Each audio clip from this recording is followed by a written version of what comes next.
They tell me.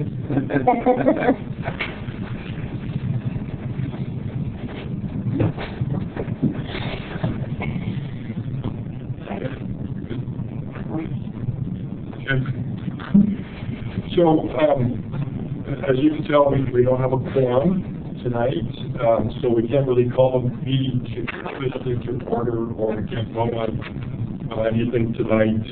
We will still have two presentations, one from Elizabeth Weber on the needs assessment, and then also from Sergeant Williams on the armed barricade suspect and the de-escalation, and then the unmanned aerial systems pilot project. So, with that, I would like to welcome Interim Chief David James to us, and I apologize for our group being a little smaller today with the holidays. I think kind of an effect on this meeting. But I want to welcome you to talk a little bit about yourself. Well, Chair, don't never give me the floor. No, I'm very pleased to be here with you tonight. So I appreciate citizens are willing to commit their personal time and energy to civic duties, and this is an important thing to the city of Eugene, and it's a pleasure to be with you. Thanks for letting me be here. David Jones. Hi there, good to meet you. Apologies for hearing that. So I'll quickly review the agenda. I want to thank Silver for being the acting vice chair tonight, because our vice chair is unable to make it. Handling public comment sections that we're coming up to. So because we don't have a quorum, we won't be able to do anything with the November-September minutes. And then also the police commission vacancy, we could have a kind of a little discussion about how we can't make any motions to create a committee to do interviews or anything like that. So we can kind of talk about maybe some strategies around that that we can. And then we'll have the two presentations. So with that, I will turn it over to Silver for any comments. Okay. Good job.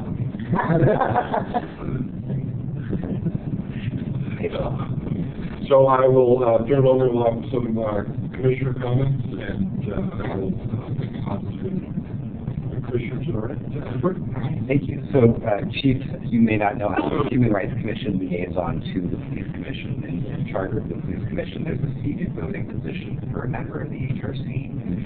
So in that role, I'm actually the chair of the Human Rights Commission currently, at least through the end of the fiscal year. So we're not meeting this month. Don't have too much to report other than, we're concerned about the unhoused. I'm sure your officers are seeing that on a daily basis. We appreciate when they're able to help provide some support and services to those who are in need of them at this time of year. And we're thankful for the warning centers which are operational right now. And aside from that, we had a Human Rights Day celebration on Saturday, which I understand was well attended, minus my presence. I had to be at a family matter out of state, but that was celebrating the DACA recipients' protection. You try to extend as well as celebrating some of the work around anti-discrimination and bias crimes, which has been a major concern in our community and something that's been cropping up with some good partners and working on. So we're going to celebrate that. No, other than first of all, welcome, extending a welcome to you. Glad to see you here. Nothing. And you always have this opportunity to say anything you'd like to. Just so y'all know, I actually am a director on a civilian. So but always feel free to call me David. I'm an consultant by professional trade, and I come in to do these jobs. And in this case, I'm a civilian director. I'm looking forward to working with the department and helping be involved in the selection of the future. Yeah, my apologies for not being here. you all know that most of my work goes on in the evening, and we have a lot of projects focusing on. And just, yeah. I just want to say thank everyone for the showing tonight. I appreciate it. It is important Elizabeth and Kyle make time to do their presentations, and I know they appreciate it. So appreciate everybody coming, and I hope everybody have a holiday season. And with that, we'll move right into Elizabeth's presentation. Welcome. Thank you for coming. Thank you for being here. I just told Carter that either need to present tonight or wait until February because we're going into our worst of the season. The FY19 budget season has started, so better we do this now. So thanks for putting up with me. So my style in these presentations is generally to let you ask questions as I go along, so feel free to stop me. Unfortunately, this PowerPoint is a little bit of death by PowerPoint. There's a lot of words. I tend to not try to not do that. But there's a lot of subject matter in the UNAs, the unfunded needs. So if you get bored, if you start yawning, I may ask you to get up and stretch or something like that. But I'll try to keep it succinct here. Alrighty. So, yeah. Not wanting to listen. Okay, here's the first slide. So the unfunded needs assessment is an item that the city started doing last fall. Thank you very much. Okay. Previous to the unfunded needs assessment, the city had what they called a multi-year financial plan that was updated every other year. And it was for really the big ticket items that were supposed to address any gaps in services that you, or funding that you have to provide services you're supposed to be providing. But for some reason, and it's unclear to me, the execs moved away from that and decided to go with these unfunded needs assessments. And so we're supposed to be addressing serious gaps in funding of what we are supposed to be providing as a service and any short-term critical needs that we have. As you know, we had the recession, and we, as a city, kind of tightened our belts, and we didn't replace a lot of equipment. We didn't do a lot of things during that time period, and so what's happened in the last couple of years is now we're trying to make up really quickly to get replacements of radios and things like that. And so so we put a lot of things into the UNAs. In last fall, there were 185 citywide UNAs. There were 31 of those were EPD's UNAs. There was very little funding that came out of those. It was more an opportunity for the execs to understand what the needs are of the city, but there were a four of them specifically that we got funding for. We have a contract with Greenhill as our vendor to provide our animal shelter services. They got handed or offered to provide services years ago for an amount that they really found over a couple of years of running the shelter did not meet their needs. Their costs were much more than what we had estimated and they had estimated. So they have consistently asked for a contract increase. So we did get one-time funding for FY18 to cover that. We had to exchange some positions between what we have as the general fund, which is where most of our money is, and the PSAT fund, which is the Public Safety Answering Point, or the 911 tax. We needed to move some positions because there were some people on the PSAT fund that were no longer doing any PSAT work. So we had to do a swap there, and that was about a $10,000 impact to the general fund to make that move. And then we had asked for 2 evidence specialist positions last year. We ended up converting one position from something else to cover one of those positions. And then we also needed to recognize additional revenue-backed expenses. So our officers do quite a bit of what we call overtime reimbursable. We support the football games, some of the basketball games and concerts. Right now we're in the middle of supporting New Hope Church for the Christmas seasonal lights that they do and some other things. We charge for those services, so our officers receive the benefit of that, but we then get the revenue back in. And we had a weird thing going on in our budget where we weren't recognizing the revenue right, and we just needed to straighten that out, and so that's what that was. So, of the 18, or the 31, I'm sorry, the 31 that were submitted, are those prioritized, and where you feel they need to be funded, or how is that done? So I do believe that we did prioritize them last year, but what happened this year, and I can switch to the next slide, that may answer your question a little bit better. This year, the direction was to narrow your list and really provide only your most critical items that you're really struggling with, and we have prioritized that list. So the FY19 list has been prioritized. So what we did was we went back and looked at our FY18 units. We also looked at things that had come up since that time and figured out what did we need to move forward.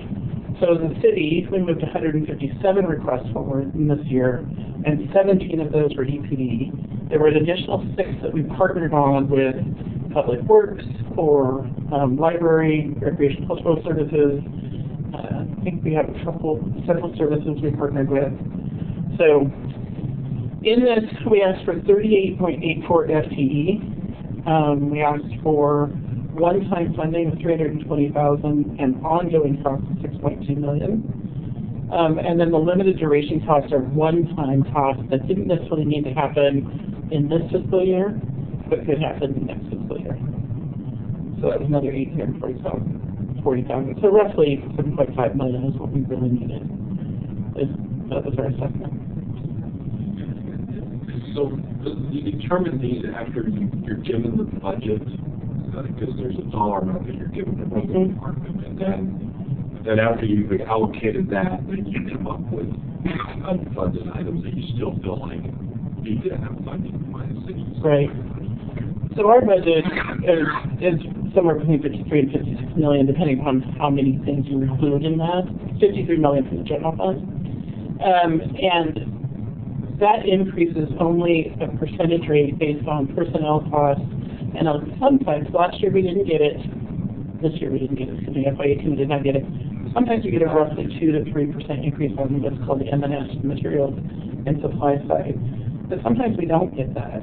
But our contracts do increase. Our vendors tend to increase their costs. So then we are having to do, we're having to pay more for the same service, but we haven't gotten a bump, so we have to reduce by not buying something or, to get the money we need. No, she answered the question. I apologize. No. I'm going to ask a lot of questions. No.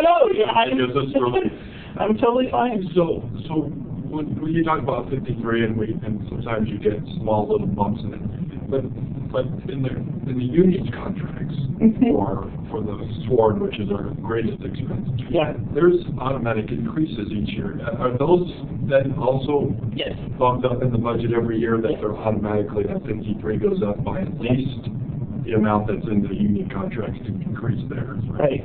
To the extent that we know that. Now, there are a couple of times we've negotiated that contract very late, and so we haven't then gotten the increase in that year, but it comes the following year. But like this year, we know for FY19, we've got a 2% increase on all EPEA folks. On the non-rep side, which are your sergeants, your lieutenants, your captains, your senior staff, my team, those folks will get roughly we get a 2 to 3% increase each year. It's kind of unknown. And then also on the sworn side, there is a deferred cost benefit, 1.75 increase that we will also receive in our base budget allocation. So we are made whole with those. So it is increasing, but it's just increasing by those. Exactly. Ready. So these were the UNAs. So of the 17 that we submitted, we moved forward 12 as high priority, and then I have a third slide here I'll show you in a minute, the ones that did not get prioritized.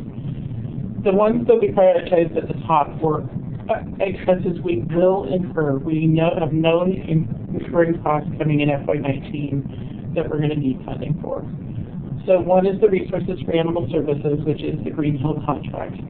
That's our first one. Our second one is we are a member, a very big member, of what's called the Lane Regional Interoperability Group, which is radios for the entire Lane County area. We have a responsibility to replace this equipment on a regular basis as a part of that group. And there is the Hilltop radios need to be replaced in FY19. That's a $360,000 expense just for EPD. And then there's other members of that group that will pay their portion as well. So also talking about what's called the LRIG and the Southwest 7, we have ongoing fees that we set aside part of our M&S for every year. It's $260,000 for next year. Our goal would be that the city pay for that as a separate line item so that we could use that money for our contracts and our M&S and our things that we really need. Not to say we don't need the radios, but we kind of feel that's kind of a blanket need that the city should fund. So we've consistently asked for that funding. Body-worn camera video storage, we entered into a contract last year with Axon Taser that has, in FY19, will trigger $100,000 ongoing every year for our storage costs. We have cloud-based storage, and we need to be finding a way to pay for that. That was something, the grant will not pay for storage, so we are on our own there. We have, one of the things that you guys are probably very familiar with is that it takes a very long time from the time we recruit and bring on an officer or a communication specialist. It takes a very long time for us to get that person trained and out on their own, being able to work on their own. So what I have heard is an officer, a new recruit officer, not a lateral, will take 18 months from the time we, get them out there and release them to be in a car by themselves and do their work. Because of that, we still have people retiring on a regular basis or leaving for other jobs, and we then end up with this shortfall. So one of the things that our department has really been asking for lately is overhire authority for both communication specialists and patrol.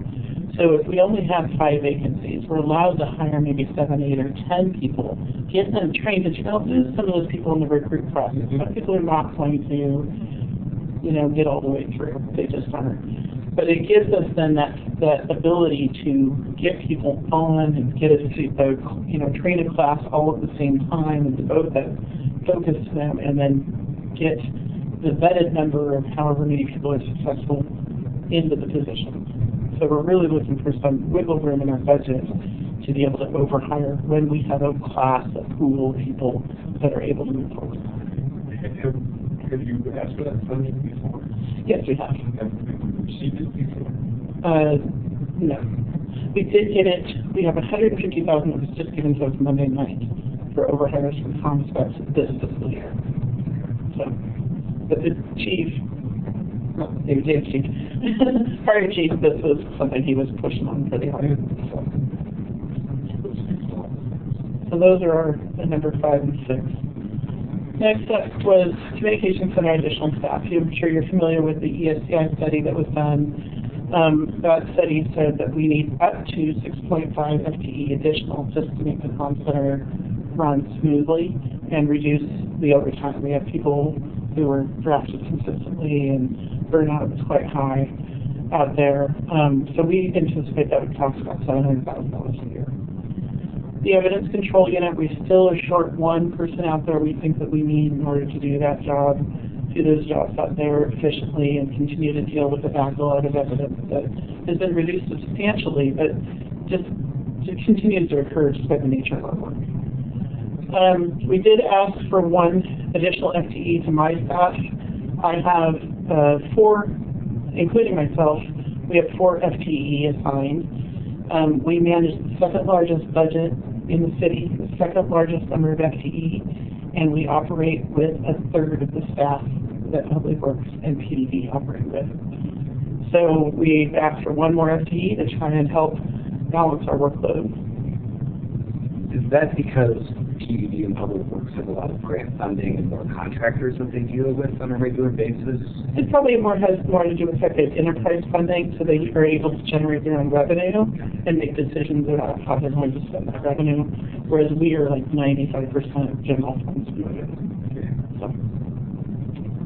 They also have a position, quality assurance position, and it's currently assigned out to FEU with forensic evidence and the evidence control unit. It was given to us as a 0.66 FTE years ago. We've always stacked it at a 1.0 position. So we have this $40,000 ongoing gap in funding for that position that we have absorbed through vacancy savings elsewhere. And then the West University Business District, that has historically been a three-way agreement between us, the University Small Business Association, and the university to staff one officer down there and really focus on the issues that go on the 13th Street Kincaid area. It's a kind of a bigger footprint than that, but that really is kind of the core focus, but it goes out several blocks around there. The university told us in the fall that they were not interested in continuing with the financial arrangement around that, would not support it anymore. So the University Small Business District is still paying their third of this responsibility, and we're covering the other 2/3, but we're kind of seeking the funding to cover that other third. So. And the Park Bike Patrol, so this is a focus from the parks. They strongly believe that people aren't coming to the parks because of some of the issues, crime issues that are going on out there. They have asked for 2 FTE, which would staff people year-round on the bikes in cars to go out and deal with camping issues, safety issues, and education to the public, things like that. And that's been very successful. We've been running that in the summers in the last couple of years, and it's been very successful. So those were our top 12 that we prioritized as our immediate needs. We had 5 additional items that did not get prioritized to move forward right now, but they're still on our list. The crimes against children, our numbers of DHS referrals continues to grow every year by a couple hundred. We need at least 3 additional FTE, detectives or officers, to fund that need.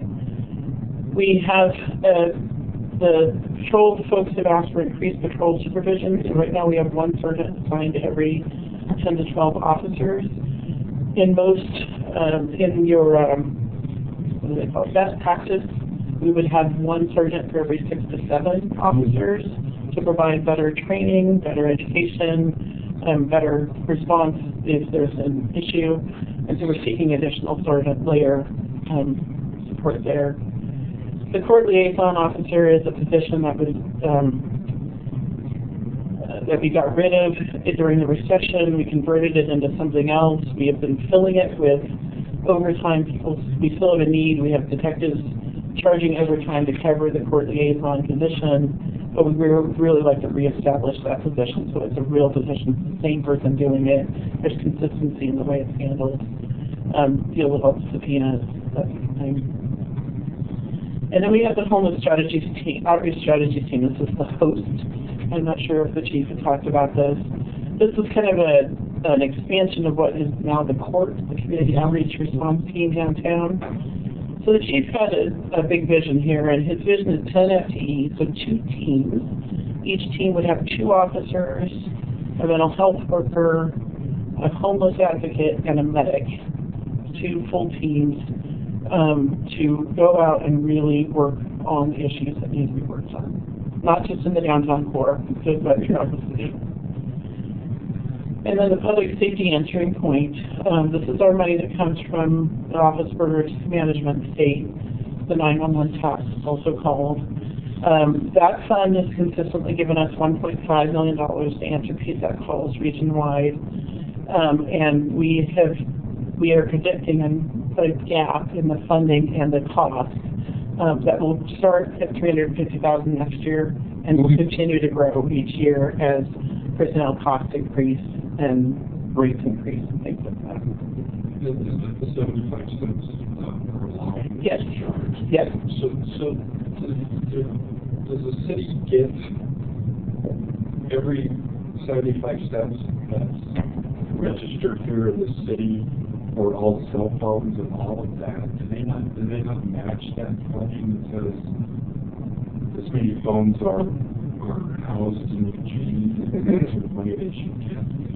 So I'm not quite sure what OEM's computation is and how they do that, but I know that we don't get the full 75 cents. They take a portion off for overhead and for, they pay for the phone system that we have out there. They just replaced it, as a matter of fact, and they pay for that infrastructure as well. So that's depending on what year it is and how old that equipment is, it's between $400,000 and $900,000 a year that it costs just to maintain that equipment. So they pay for that in addition to the approximately $1.5 million they're giving us. Because when I went to the service profile for the budget and they talked about that, and I kept thinking to myself that, I mean, we have one landline in my house.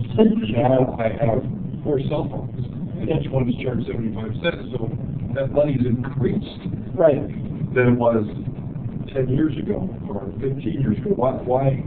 Because now everybody has them, and we all have multiple Right. ways that we can Right. get them. So it's just, Yeah. to me, it seems like that should be one of the most well-funded is 911 call centers because everybody has these phones. So Yeah. interesting that. Pam Collette is our technical services division manager, and is probably the better expert to answer any specific questions. She's the one that said that at the meeting, Yeah. because it keeps going down, and I was just trying to, I pulled out my phone, and I'm like, my phone bill says I So the other question I have is, so this is the full 7.7 million? Yes. And that's ongoing, so if you were to get this, that would give you $60 million, taking the $53 Right. million. So basically, $60 million, all these things that we need to get funded. Right. I feel like the department was back at it closer to a true level it should be. Yes. We would still feel like we had some gaps, but I think we'd be healthier, obviously. Prioritize-wise, Yeah. be closer to that. Yeah, definitely. So if we got that full amount of money, I'm kind of reiterating Bill's question, I want to make sure that I understand. Would that help us begin to kind of dig into the response time lags that we're seeing, so we're able to get quicker response times, especially with lower priority calls? It's a good question. I have to defer to operational staff to answer that question. I'm not in their world enough to be able to help you with that. Yeah. But maybe Carter can kick the question out to folks from the community. I can tell you that in the municipal justice study world, the increase in the call response time for the lower priorities had more to do with reduced officer capacity and increased public calls for service and increased complexity in the calls that the public is calling about. Right. So one's going up, not going up. Right. A couple of these projects could reduce the wait time, because what you're doing with the court liaison and the crimes against children is not stealing from patrol. Mm-hmm. Fully funding things that right now patrol winds up backfilling. How much is really hard to know, because you still got increased call volumes at like 30-some%. Anyway, so maybe is I think the best answer we can give you, but not directly. So can you talk a little more about the host and court program? So I know there was an investment in the court program, especially over the summer. Yeah. It appeared to be highly successful, Yeah. largely well regarded in the community. Is there funding for that to continue on at a certain level of service, or does that go away entirely unless that $1.2 million for the host program is funded? Well, the court program has, right now, the way they have it structured is 2 days a week, 5 hours each day. And Whitebird asked for not only, we pay them for the time that we use the food stand and the staffing, but they also have a homeless advocate riding along, and they've asked for additional funding with that, so we've been providing that hourly rate for them as well. So we anticipated for calendar year 2018, it would cost about $50,000 to continue that program as it's set up. And I'll talk to this in a minute about the supplemental budget items, but we do have funding for that April through September. But the rest of the year we just left it staffed as is, and we're just hoping we have enough vacancies to just cover the cost. Basically, we generally do have that. So then the host program would be a whole other thing on top. Yeah, a whole other layer. Probably court services and host would take over is kind of what I heard they were thinking. Is that right? No.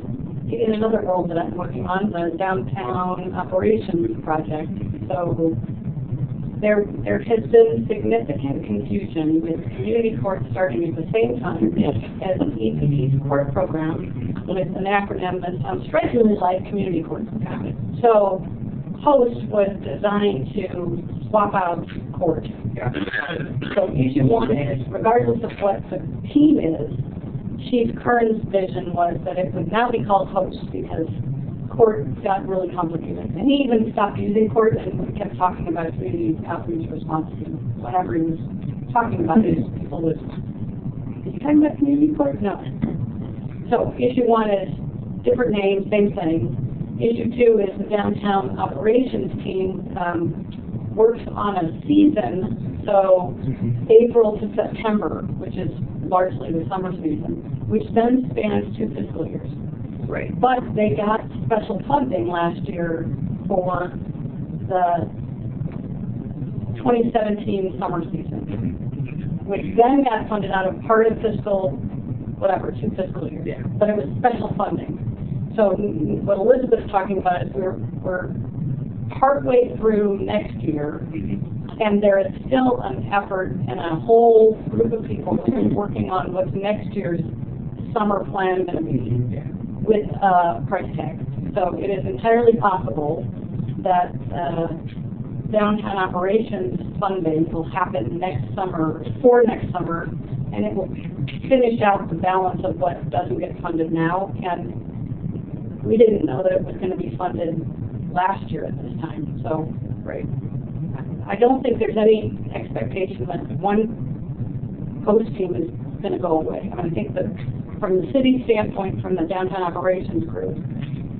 Right, that's downtown April to September, host teams would be there, but the host program, the UNA would be a year-round, full-time, 2-team program.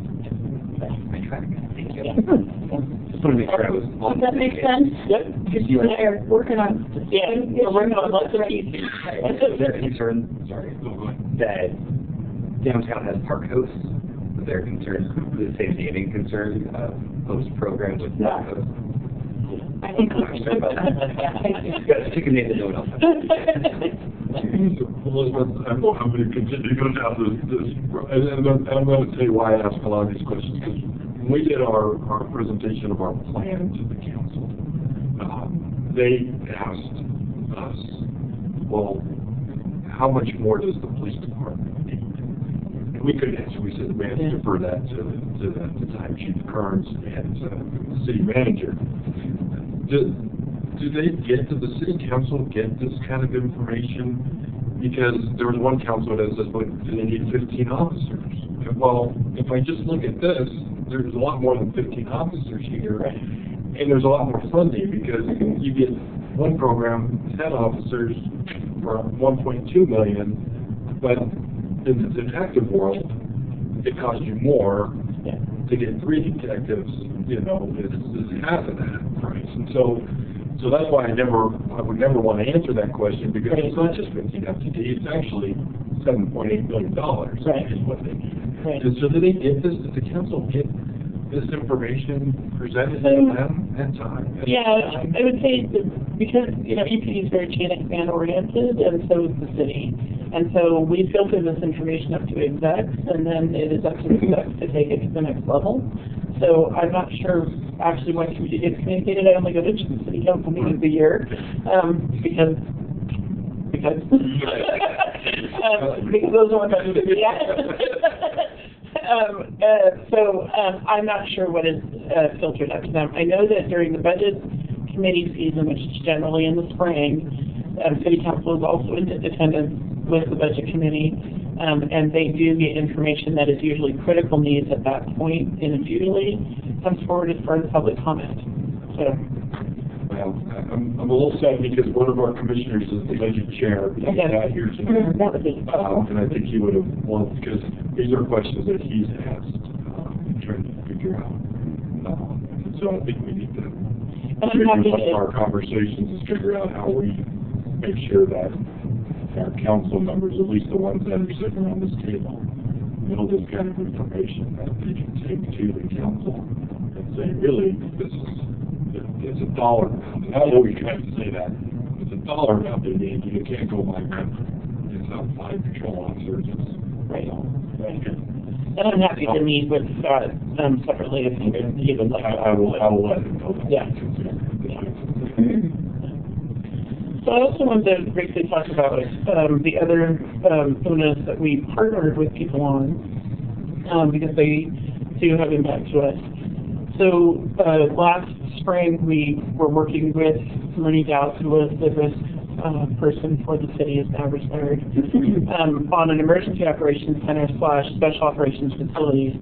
We currently have a facility at 2nd and Lincoln that houses our SWAT, our incident command bus, our explosive devices unit, and some other various and sundry items that we have. We have a public communications truck and trailer out there and some other things.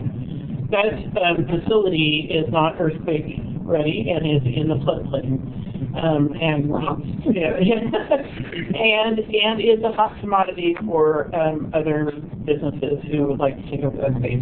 So we're aware that we need to be moving out of that. And Rick came to us and said, we've got some money, we want to buy a piece of property. Would you partner with us? Could we put these two together? So my understanding is a deal has been signed.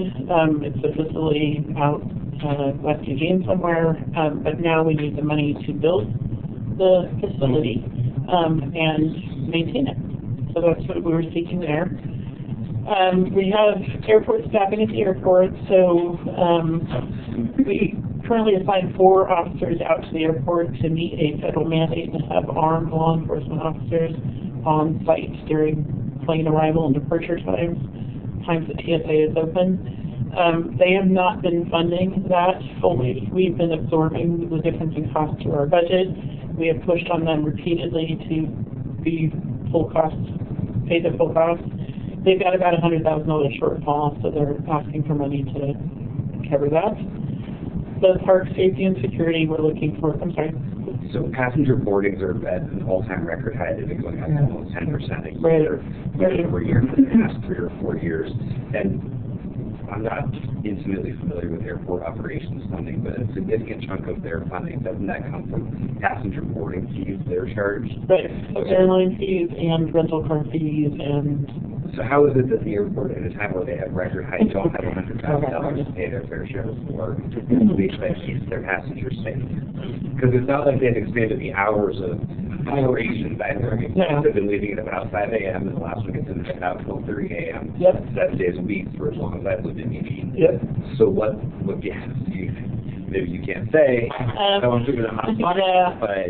I mean, I think there's some politics involved there. I think that there was a deal that we reached under when Assistant Chief Dervis that was not beneficial to EPD that we've been trying to get out of.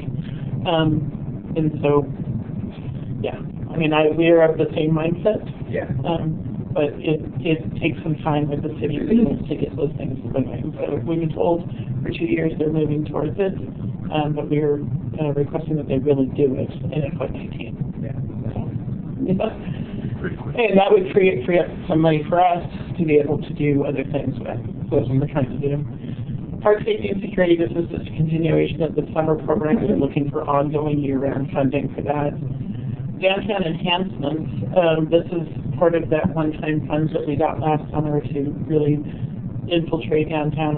That's a bad word, sorry. But detach officers from other patrol assignments, get them into the downtown core to focus on that area. The general fund equipment replacement. So a lot of our items there, the bigger ticket items, for example, we have bulletproof vests, we have a Faro scanner, which does all kinds of calculations for us, the major collision scenes, and we have some big ticket items, forensic evidence has some of these as well. Our way of replacing those is to ask for funds from this general fund that the whole city dips into. So our in-car video is replaced through there. Our body-worn cameras will be replaced through that fund in 5 years. And so we have things on an equipment replacement cycle, but the execs have not supported that funding very well. And so we have, in the city, about $300,000 ongoing that they need to get money into there so that we can continue to replace this item. I mean, all the city stuff fits into this. Things like at the Amazon pool, that obstacle course, they blow up and put in a big pool that gets replaced through the whole center curtain was replaced partially through this money. So these are big ticket items that the department just can't pay for through their regular budget.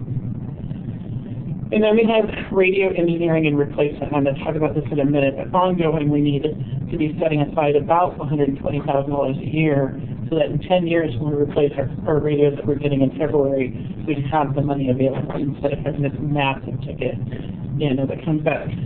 The trick with that is EPD does buy the most radios in the city, but we're not the only radios. The fire also has a whole replacement set, and it does public works. So there is a number of departments impacted by having substantial radio money set aside. So those were all the unfunded needs. For this year, we have included most of these in the Community Justice Initiative, also called the 21st Century Policing Plan, also called those experts from outside. So most of these are included there. We are not certain if the inner process will continue. Execs have not given us any information on that. We're not sure if we'll switch to something else. They continue to refine this program, and I think they'll settle on something in the next couple of years. So, did anybody have any more questions on units? I also wanted to talk about the SBs, supplemental budget items, to give you some perspective on what happened there on Monday night. Sure, Carter's got it. I'm just going to attach it to the minutes as well, so that the public has it. And I'll include it in tomorrow's mail. So supplemental budgets are working. We did get some funding for some of the items that we were asking for in the units. So I want to make sure you guys were aware of this. In the SB1 action, this happened in September. We were able, out of last year, to find $400,000 to set aside to buy radios. But we were $1.4 million short in the actual ticket of the price. It was a $1.8 million purchase. We got a phenomenal 37% discount or something off from Motorola because we joined with Clackamas and Washington County on a levy that they had passed last fall, a year ago, to get radio communications upgraded in their area. So we were able to piggyback on their contract and get our radios replaced as well. So it's not only the car radios and the portables that people wear. The Central Finance was extremely creative in how they came about with the funding. There is a loan from the Fleet Fund, the General Fund for $1 million of it, the $400,000 of it came out of the Telecom Fund, and the General Fund will be paying back the loan, and the EPD is not going to be on the hook. So our focus right now is getting these radios up and going. We're looking at February, probably before they're going to be out to our officers, but we were at about the 10-year mark when our current radios were starting to fail, and there were not replacement parts available. So we were glad to have them do this. Our focus right now, like I said on the last slide, is really to get that ongoing funding set aside every year so we are not in a pickle of this actually was, I told the Chief Kearns that this is the one thing I was losing sleep over. So if my officers were out on a call and their radio failed and they were in a predicament, this was not good. So it was really, this was like my big win in the 3 years I've been here. So I'm thrilled about this one. And if I lose sleep over that, I lose sleep over something else. In the SB2, this was decided on Monday night, supplemental budget 2. We were given $150,000 for Comm Center overhires, which I mentioned. The Comm Center currently doesn't have a pool of applicants to tap into this, that we have to tap into this funding right now, but we'll see what the April group looks like and see if we can get some additional people hired there. We got $80,000 for a downtown youth focus / 15th night. This was kind of a last-minute deal worked out between Library, Recreation, Cultural Services, and EPD. I actually had to text the chief today about it because I wasn't quite sure. So we're not quite sure what that money is supposed to be used for, except to address the teens that are hanging out in front of the library. So. Does that also include the LCD station next door? I'm thinking, yeah, so it's kind of that 10th and Olive, bigger area that they kind of, and they also hang out on the atrium, for a while, yeah, so they kind of move around. And we do have one item there. We paid for a gap in service that 15th Night has for their crisis intervention line. about 8 hours in the middle of the night. We pay for them to staff that. That's about $25,000 a year we pay, and that's another unfunded thing that we just hope we have money to cover. We did get also $170,000 for bike park patrol from January to June. So Captain Camcar is working on how that's going to look, how that will be put together.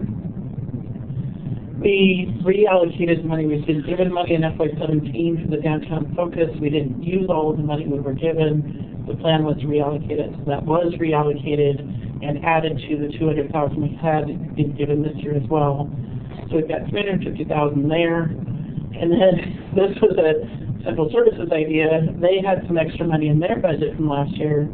So they asked for $250,000 to move forward from 17 to 18. We have to hold on to it and carry it forward to 19, so that we get funding that will give us the funding to go April. We will have the funding now in our budget, April to June, and then July 1st, the new fiscal year starts. So we have to hold on to that money to cover July 1st to the end of September for that focus. So lots of little pots that we have to keep track of, and if we don't use it, we have to give it back. What's the significance of 15, right? I didn't understand that part. 15, so is it on the 15th, or is it just the name of a program that you are doing? And Carter obviously knows more about this than I do. It has something to do with how long they're on the streets or something. So there has been studies that when homeless youth are on the street for less than 15 days, they have a significantly when they're on the streets for more than 2 weeks, they have a significantly higher chance of staying on the streets. So there was probably 4 years ago a big community summit to try to figure out how to address what John Reese called 15th Night Initiative, which was how to keep youth off the street for that 15th night. So quick intervention for folks who are on the street. And so it's largely now, I think, there's a board of youth that are homeless, formerly homeless, who are steering this. A big portion of the summer social service money that from this past year went for 15th night, and they had programs, and actually Recreation hired a couple who, and one of them had housing because they had a job. So it's a smashing success from the Recreation folks' perspective. And I think that's my last slide. Yeah. Is there any questions about anything financially? Any answer out here? If I only come every now and then. Is there any way that we can get like what the department's budget has been for the last 5 years? Just the total number that is given to the department, for the last 5 years or so. Yep, I can definitely do that. Thank you. All right, I'll let you continue with the meeting. Thank you. Thank you so much for coming today. Yeah, you're welcome. Appreciate it. That was very informative. Hoping I'd have you back more. It's about Jen, but you're here.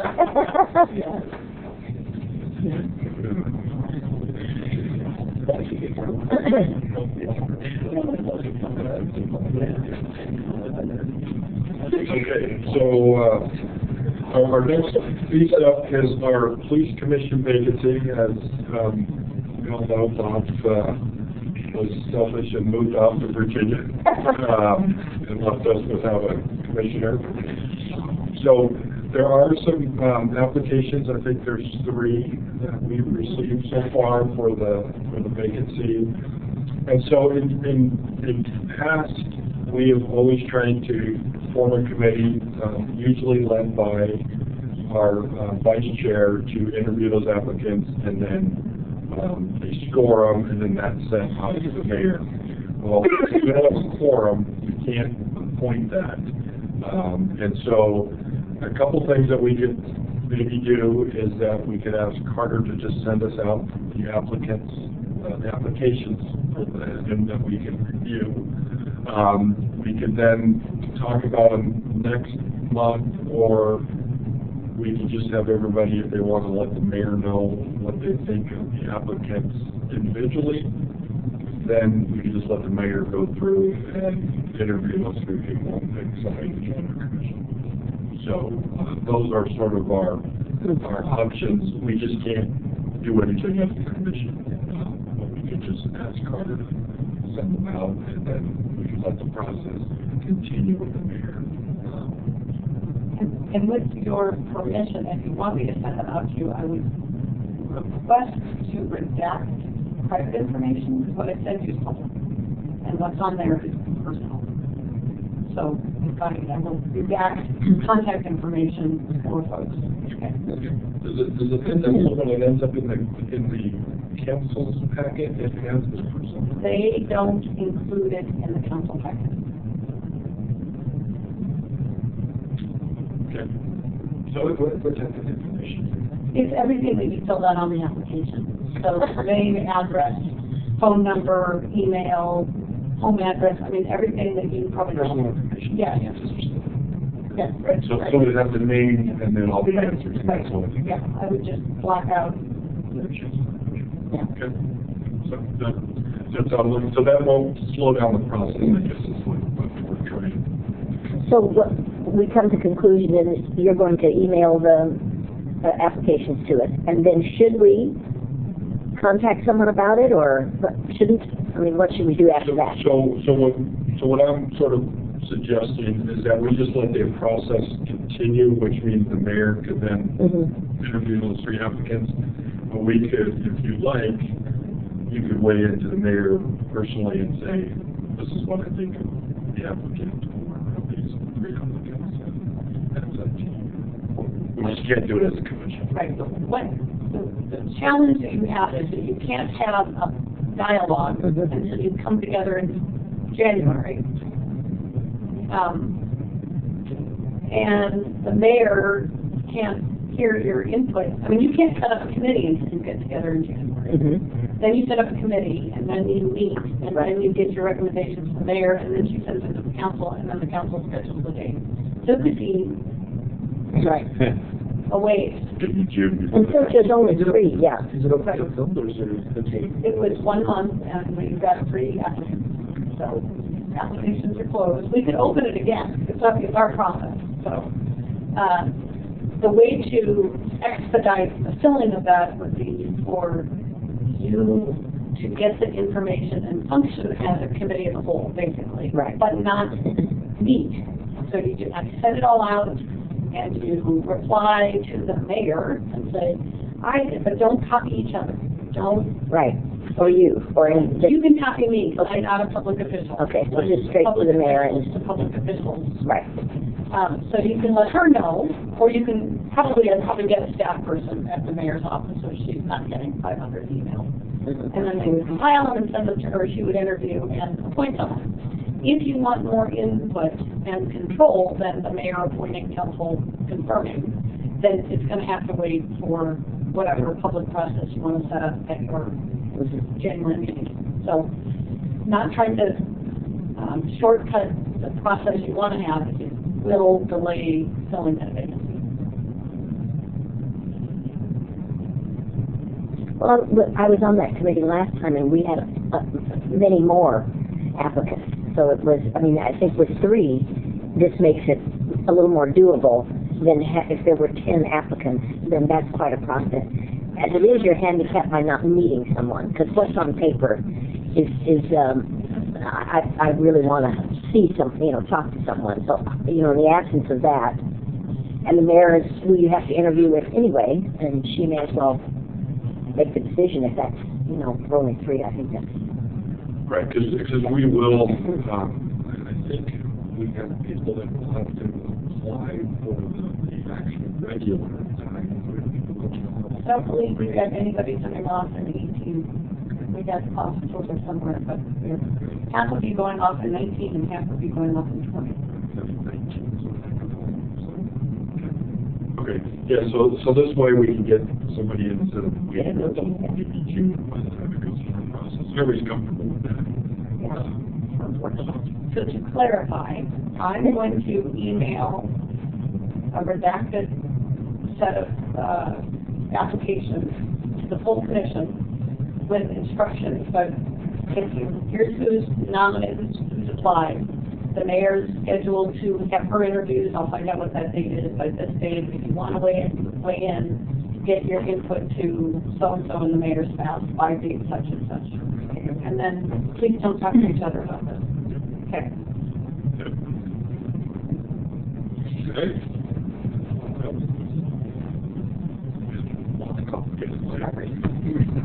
Keep you out of trouble, which just makes me happy. Okay. So moving on to the next policy review. Dr. Williams, would you like to join us?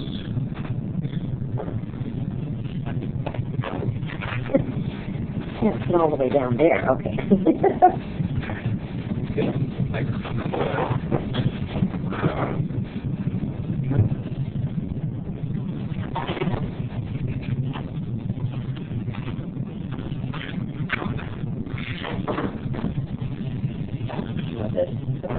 Navigate endpoint. I don't think so. So this, I appreciate you being willing to still at least do a quick run through on these. May very well be short, but whatever we can do to kind of at least take a baby step forward and start setting the groundwork for getting these moved along. I think we'll go ahead and start with the de-escalation, and that and our barricaded subjects kind of go together. It's been an interesting, kind of a long process where we had a couple of incidents that were of public interest and sparked a lot of conversation about how we handle these high-risk, complicated calls. And what that essentially came to was what we call the Arms Barricaded Summit that Scott Nowicki participated in part of as a representative of the Police Commission. We pulled together between 20 and 22 community members and law enforcement professionals that had different vested interests in the process, from NAMI to the DA's office to Lane County Behavioral Health,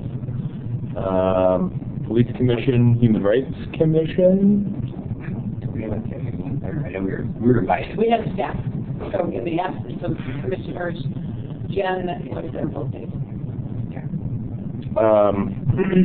And so we had a 2-day run through where the first day was a lot of education, where we made some presentations about what we were trying to do, what the problem was, and then building a picture of what it looks like when we go to one of these calls. And so we had a patrol sergeant come in and talk about an incident that wound up being purely patrol, start to finish.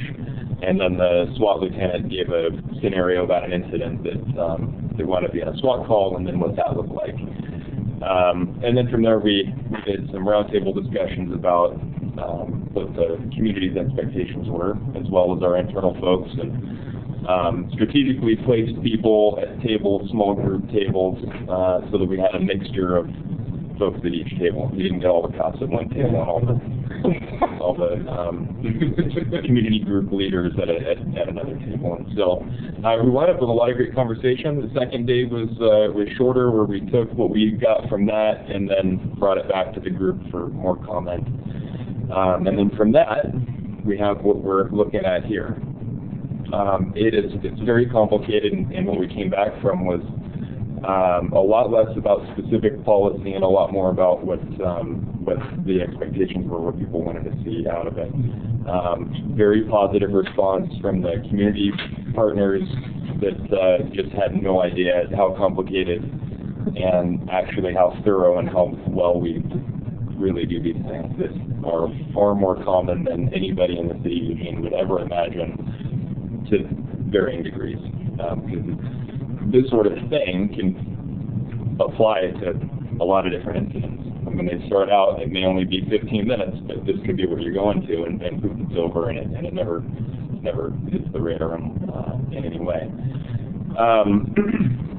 So I think it was very educational for everybody. What we came up with was that there was a strong desire to have a policy that was a guiding document to help the department have a firm grasp on what our overall goal was. More of a philosophy than a how-to, and a very, very strong opinion that the procedural stuff was totally outside of the policy. There was a strong separation between the two. And so that's where we came down to having this fairly short, simple policy that is a little bit out of the ordinary for what our stuff usually looks like, which is usually more comprehensive, because the next phase of this is going to be probably a much, much longer, more complicated, detailed procedure on how we respond and what options are available and at what threshold and at what point we call SWAT and at what point we don't, and what point we walk away, and if we walk away, that we need to have a disengagement plan, and really just spell it all out in a pretty detailed, concise way. So when you look at this and you think, well, shoot, that's a little skinny for such a complex topic, it's because this really is phase one. And the fortunate thing about this project has been that it doesn't require everything to be done at all at once. We don't have to build the entire car. We can roll out the wheels and then the motor, and it will fall into place. It falls into place just fine in manufacturing. So, question on that, because that was the one thing when I read this I noticed. If we look back at when we looked at the public, the civil disturbance, and those two policies, and I'm trying to remember the other policy. It isn't where it actually turns into a riot, but there's a separate policy for one, where it's protest versus turned into that. Those are very detailed policies. Is it more of the thought as we're kind of now looking at policies to do them like this with more procedure, detailed information, or is it just because this one we want to get something that tells the officers this is our policy about life, is the most important thing? Yeah, ideally, the policy manual would be this big, and the procedures manual will be this big, and the policy stuff is what everybody really, really, really needs to know. Like, you need to be able to know what that is, and the procedure stuff is all the stuff that, all right, what do I do now?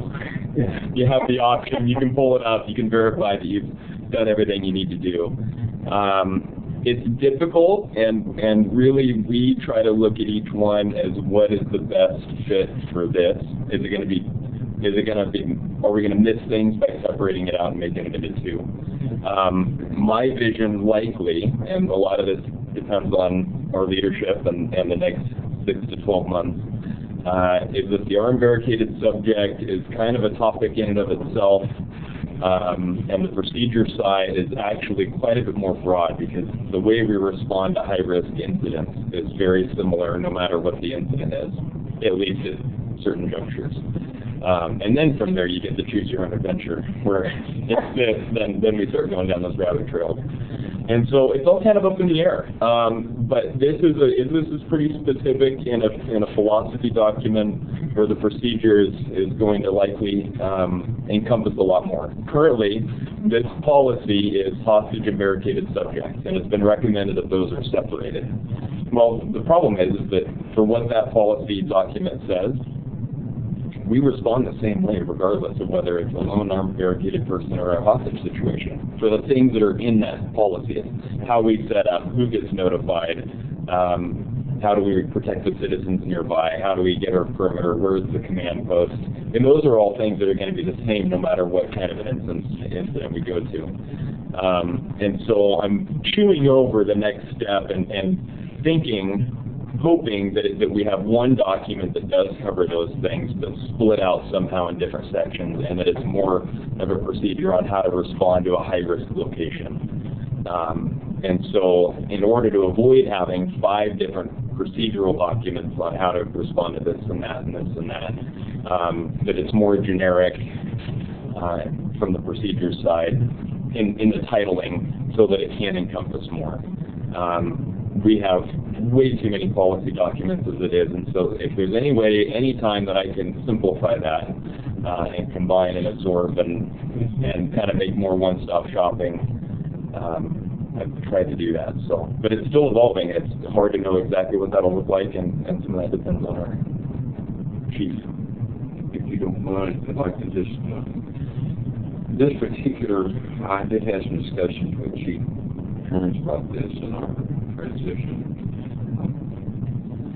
This is a philosophical statement that you will appreciate that will guide decision making no matter what the tactical things we do in terms of political procedure when we get on the scene. So it's that underlying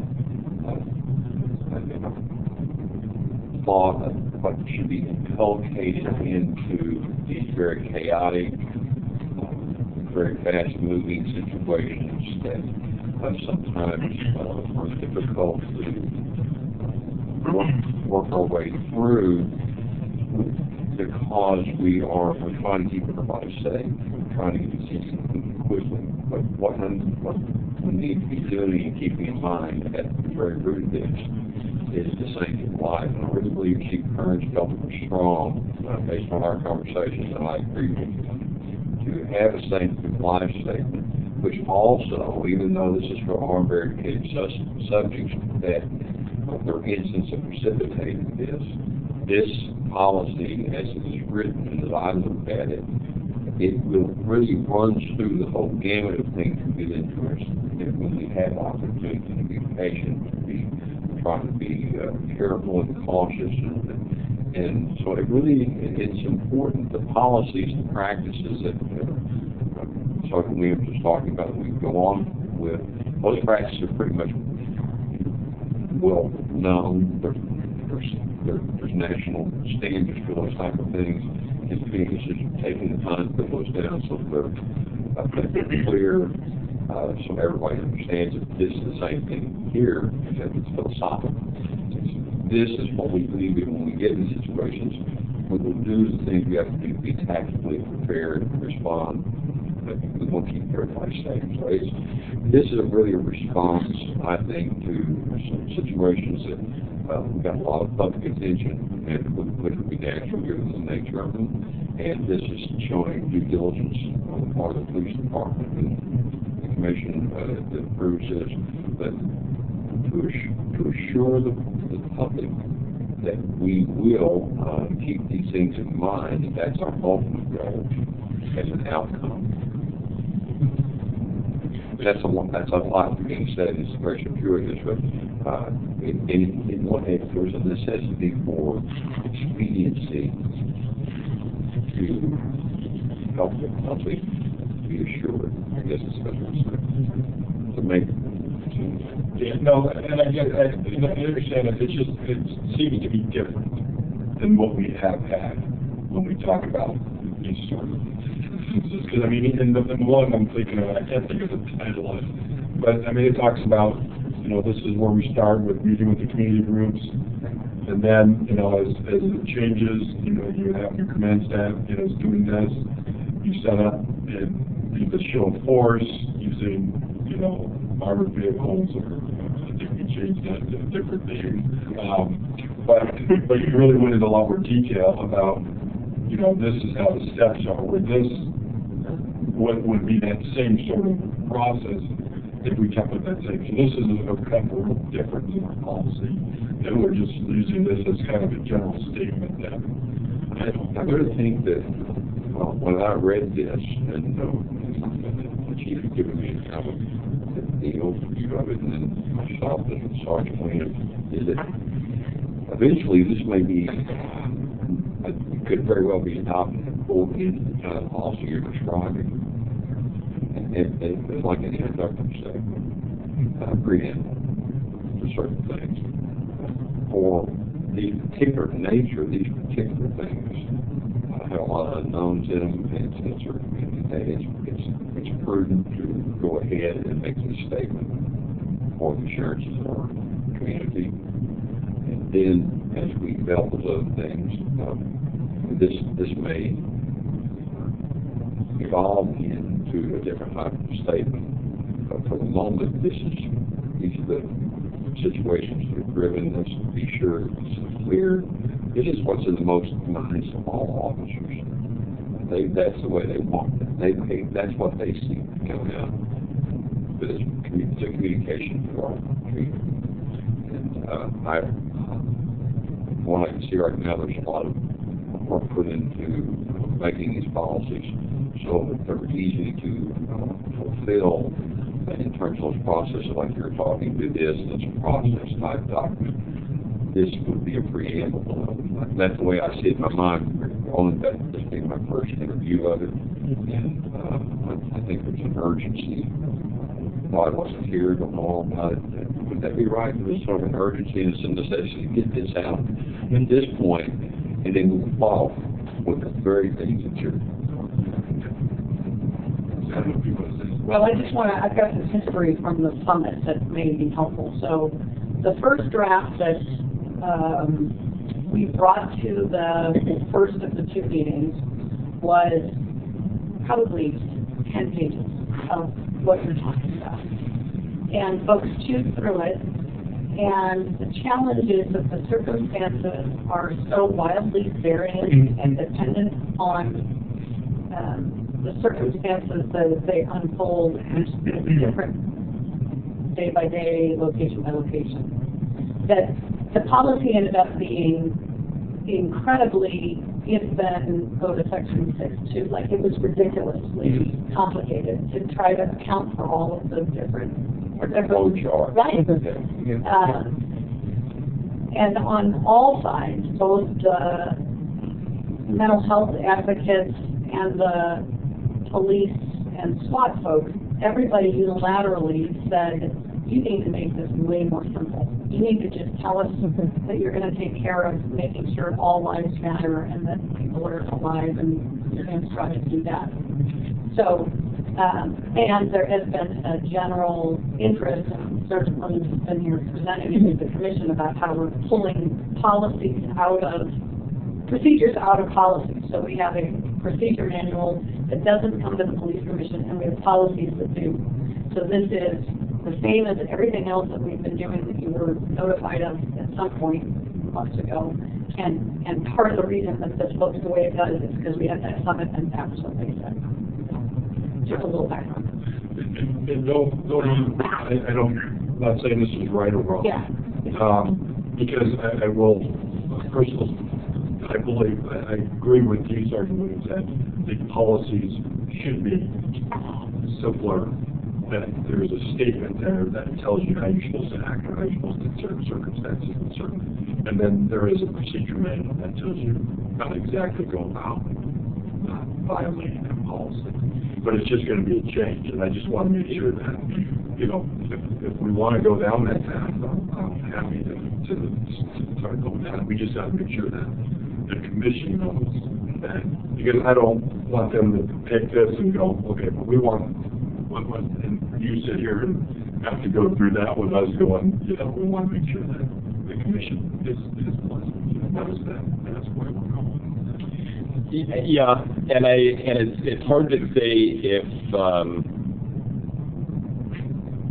a lot of times it makes more sense to have it all inclusive in one. And so this one is different. I don't necessarily want to have every item to have a policy and then a procedure. And so it really is a little bit dependent on what the topic is, how long it is, how much there is to it. So I can't tell you right now that this is everything from here on out is going to be much more like this. It's just hard to say, and it depends a lot on what the topic is. And this one is unique, and this is different, which is why I've given so much more explanation to how we landed here, because I knew that you probably had all read this and scratched your heads a little bit like, where's the rest of it?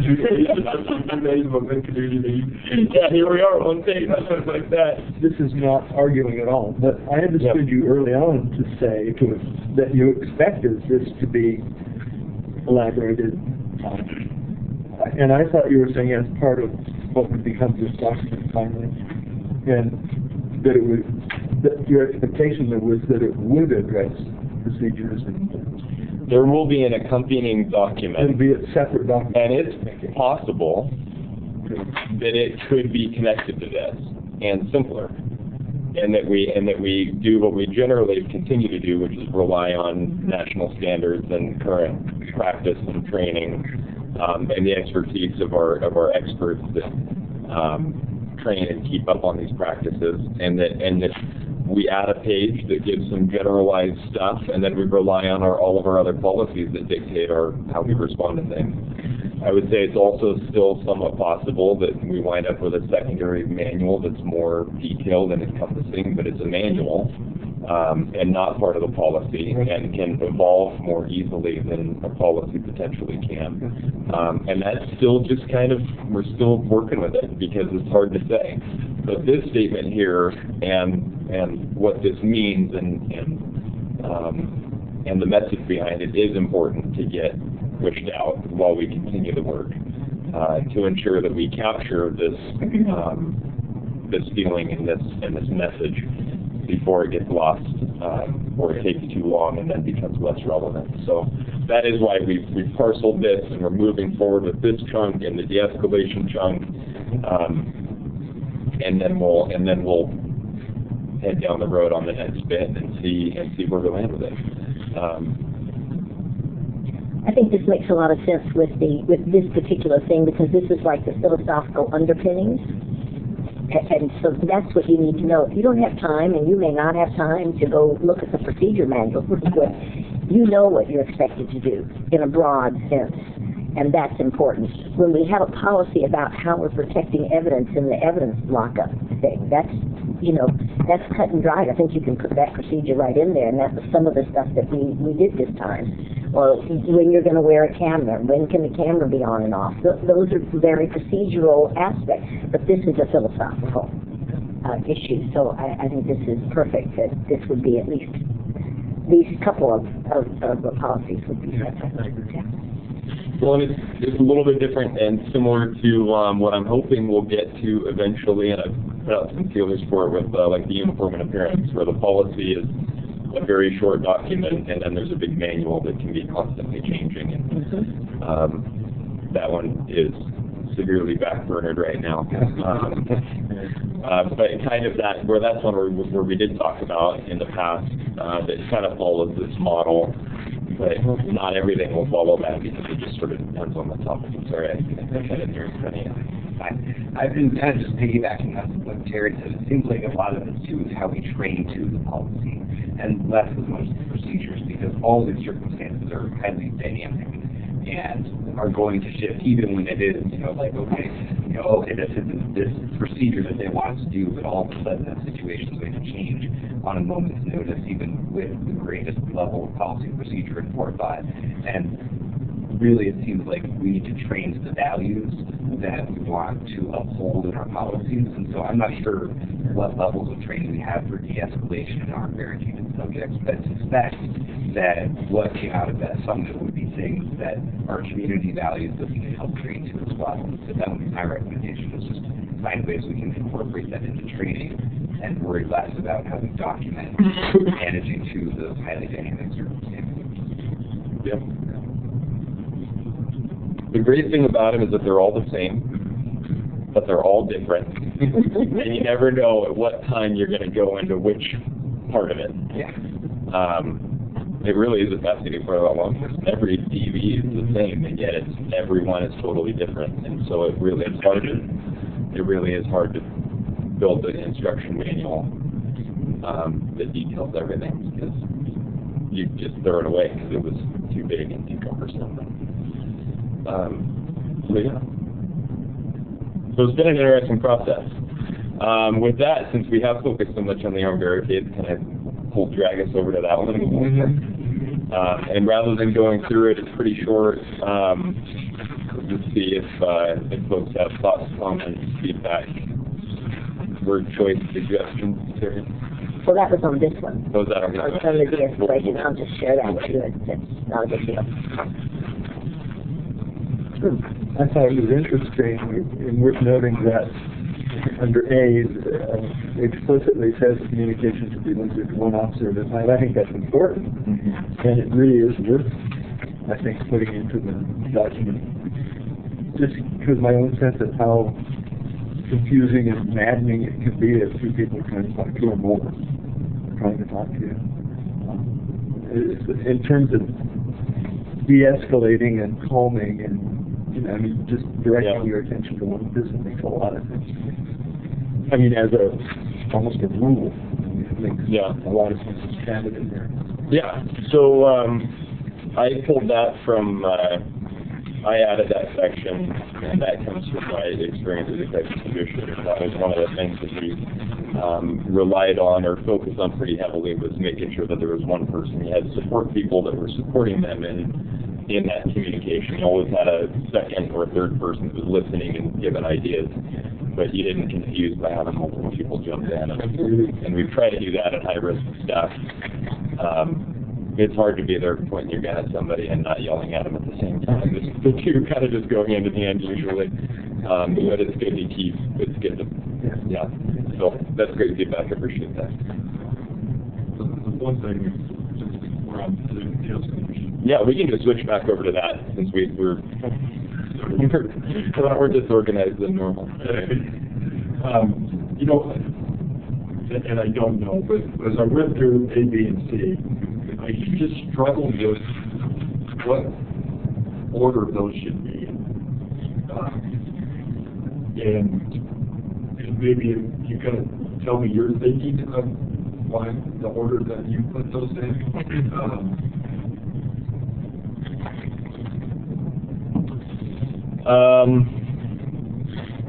So communications is actually quite a bit lower, and I'll be honest, they're all important. So it's hard to say that A is greater than B, which is greater than C, because they're like everything, they all become important in different ways and depending on the dynamics of the scenario. It was brought up that a big part of de-escalation is communicating, and that it would have a little more merit if it was higher on the list. And so I intentionally put that one higher. Requesting and utilizing additional officers, usually we're not right around the corner, and so if you can be thinking of that early, to be getting more people there while you're talking and waiting, people are actually coming rather than waiting till later.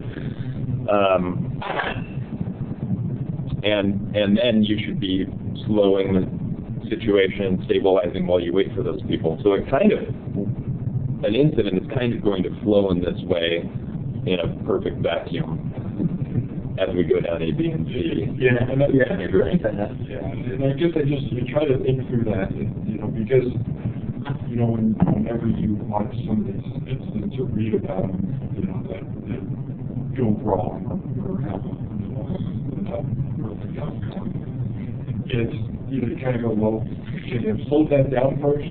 And wasn't so excited when they got there, or was it better if they would, did they actually listen and talk to them? Or if you had 5 officers show up right behind you as you went into this, say, every person would go, okay, there's a lot of them. Maybe I don't want to go down the road that I would if I was just you. Or there's a lot of them, and now I'm even more terrified. The problem is that every question you just asked depends on every situation could have a totally different answer. And I guess that sort of answered my question that maybe they shouldn't be labeled. They should just be They have to be labeled.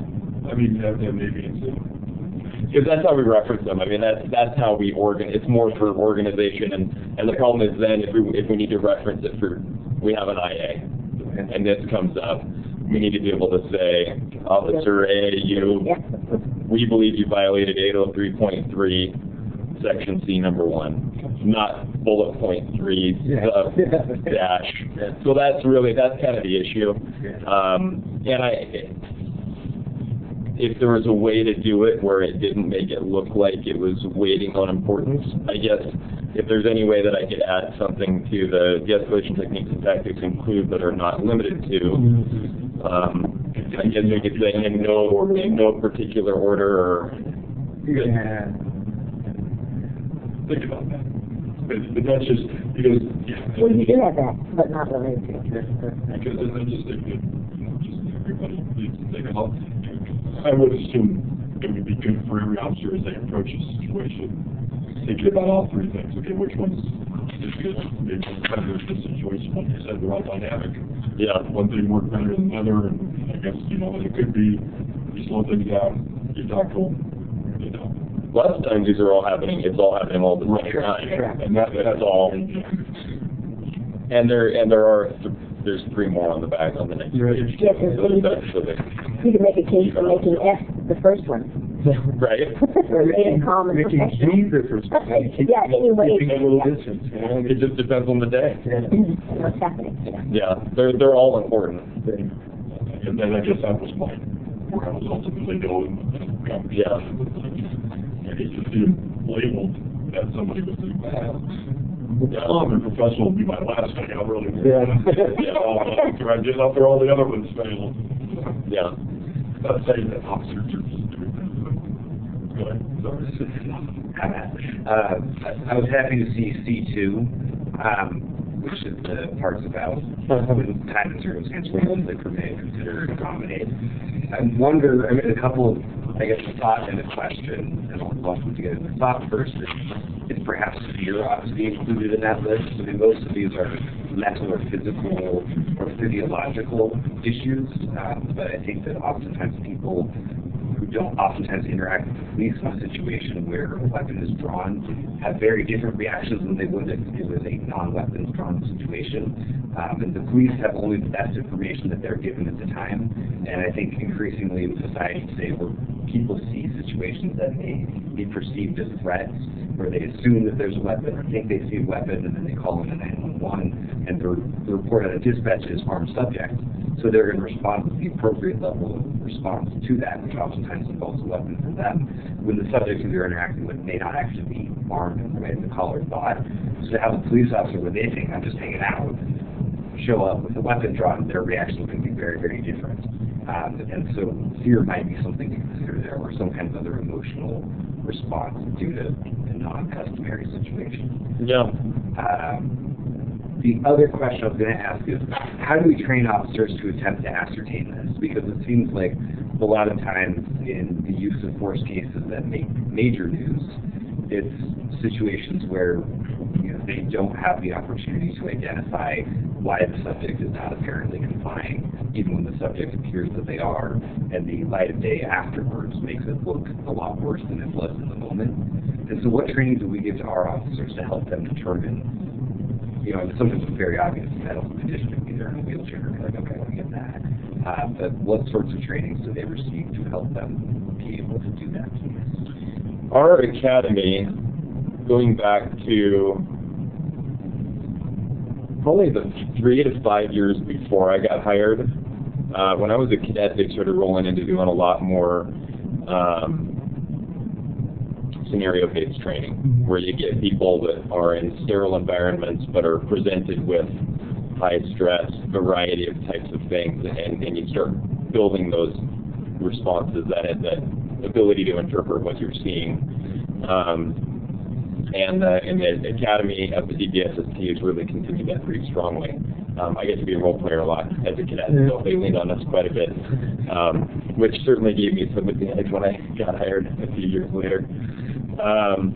But I would say that the role play, along with on-the-job training in the field training program, there's only a certain amount of this that you can train, and then a lot of it is whether or not people have the wiring to be able to see it and process, and a lot of that then comes down to the ability to multitask, which we evaluate very, very strongly. Are you able to be doing 10 things at once? And a lot of that is comprehending what you're seeing and then calling and reaching and processing all of those simultaneously. And the multitasking is probably one of the greatest areas that we have failure, is the ability to be able to do all of those.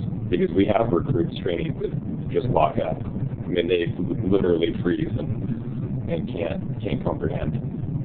Funny stories about coaches and code 3 responses and recruits that just can't process it. Stop the car, get out. Switch. I understand.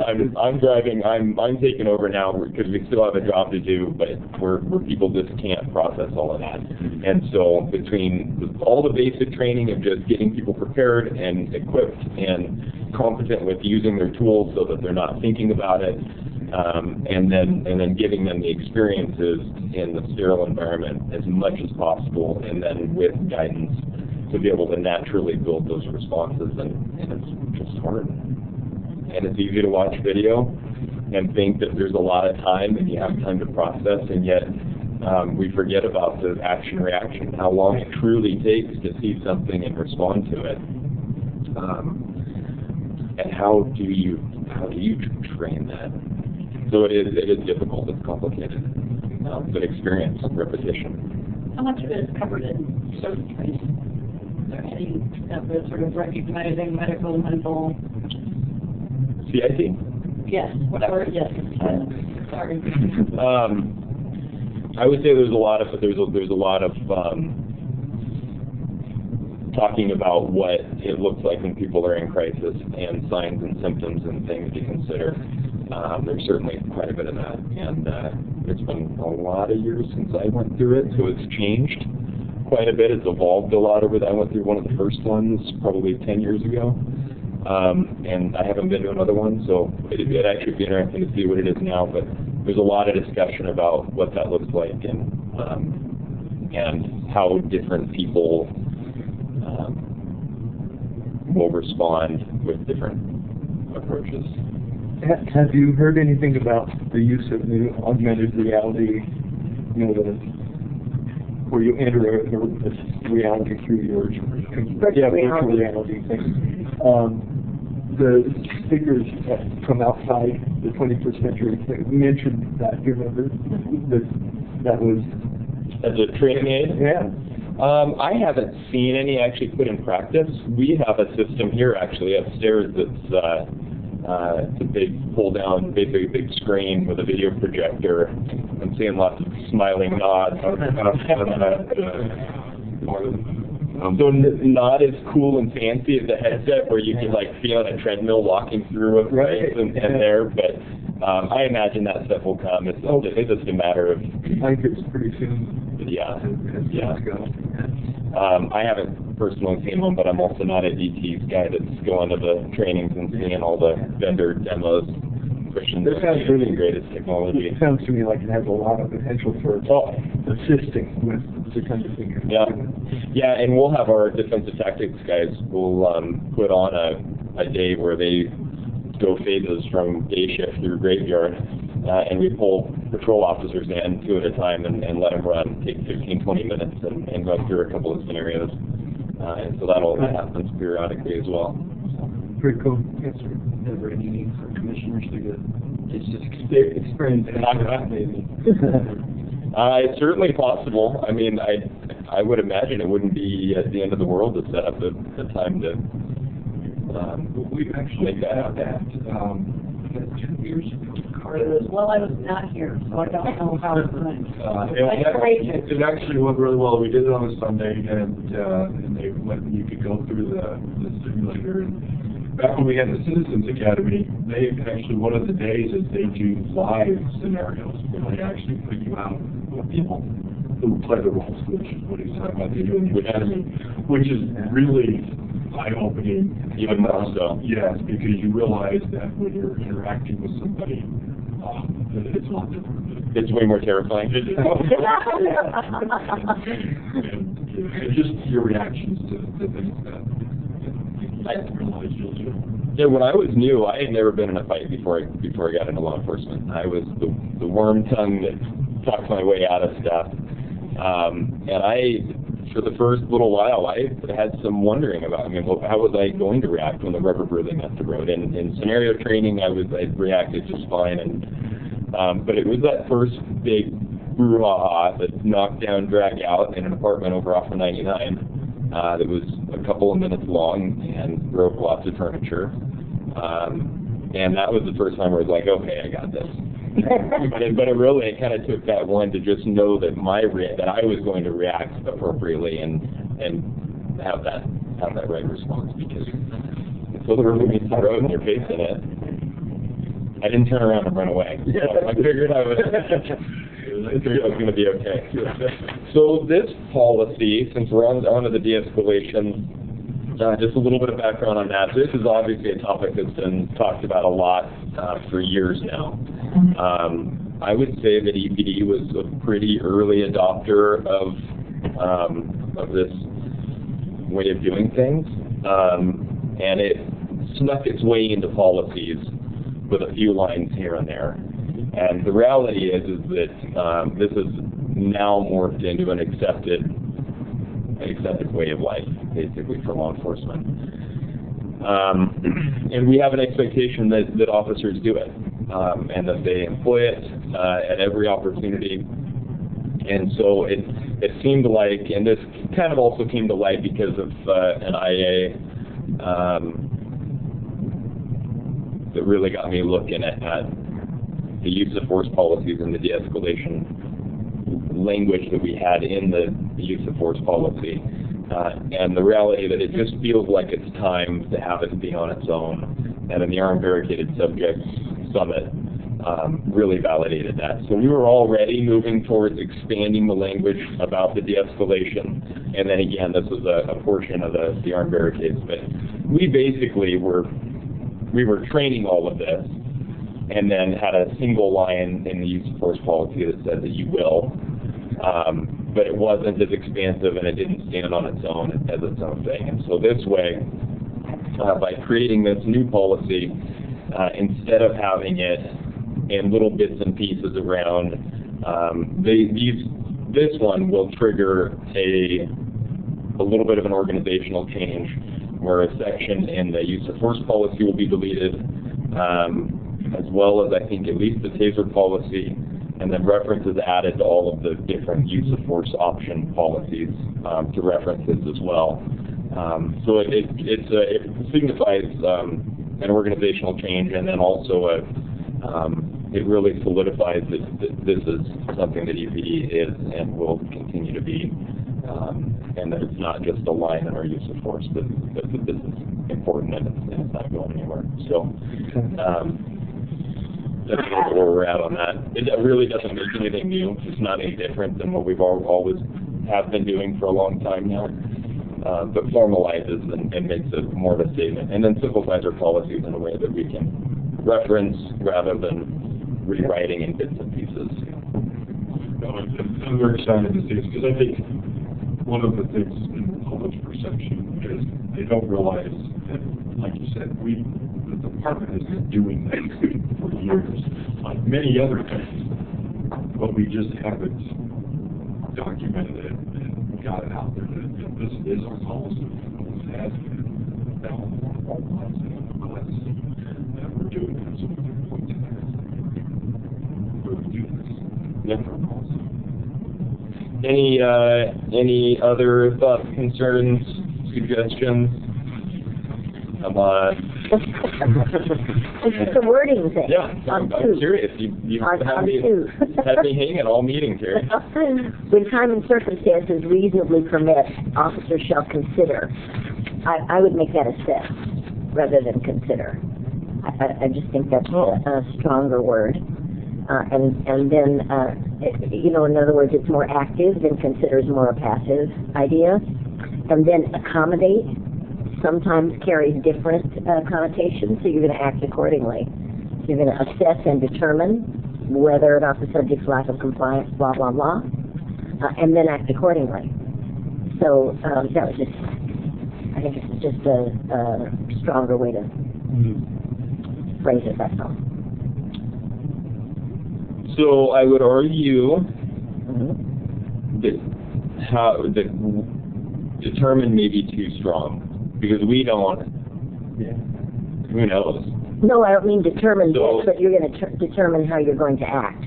Whether this is a deliberate attempt to resist or an inability to, you got to make that distinction. Are any of these other conditions present, or is it just a lack of compliance and a deliberate attempt? You have to make that distinction, or draw that distinction quickly, of course. Yeah. In rapid fire.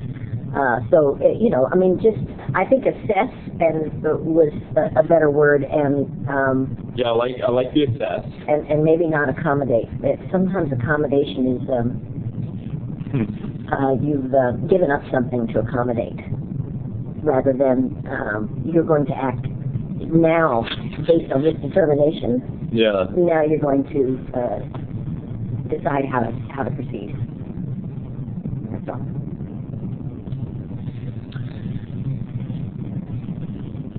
I'm working my head through it. Mull it over. Attempt to determine.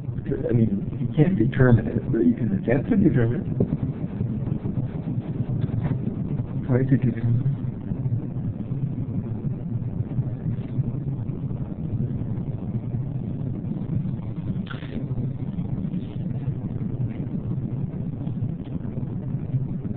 I'll chew on that, because it actually was not long ago that it actually only said officers shall consider whether subjects lack, and it didn't have anything about, okay, well, I considered it. There we go.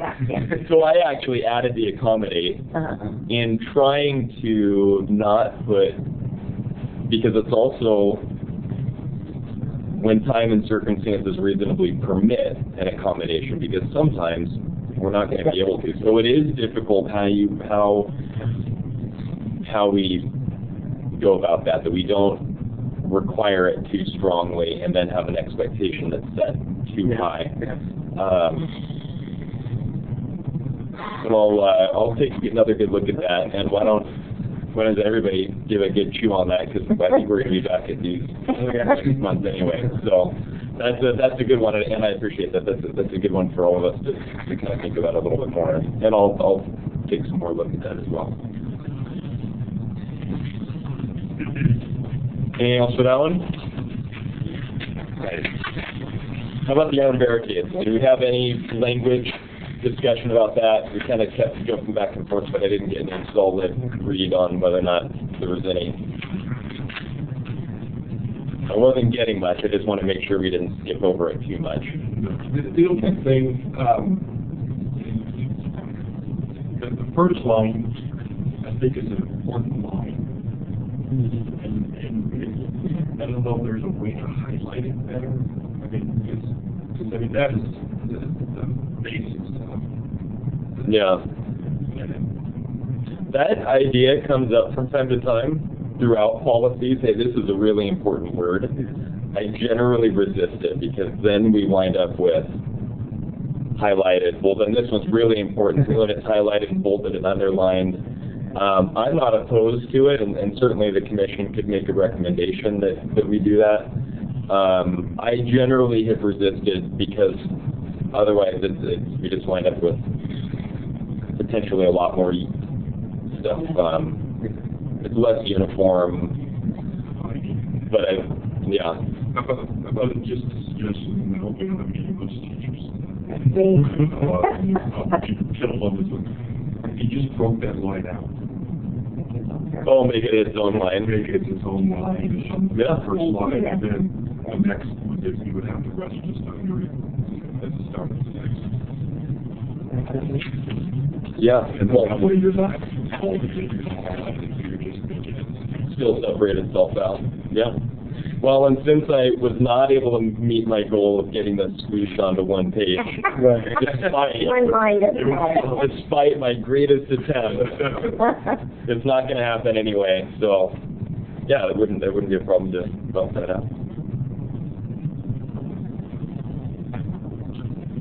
Something that caught my eye, was where it says, or rain or something. The objective was lone armed barricades. It immediately occurred to me, what about 2 or 3 guys?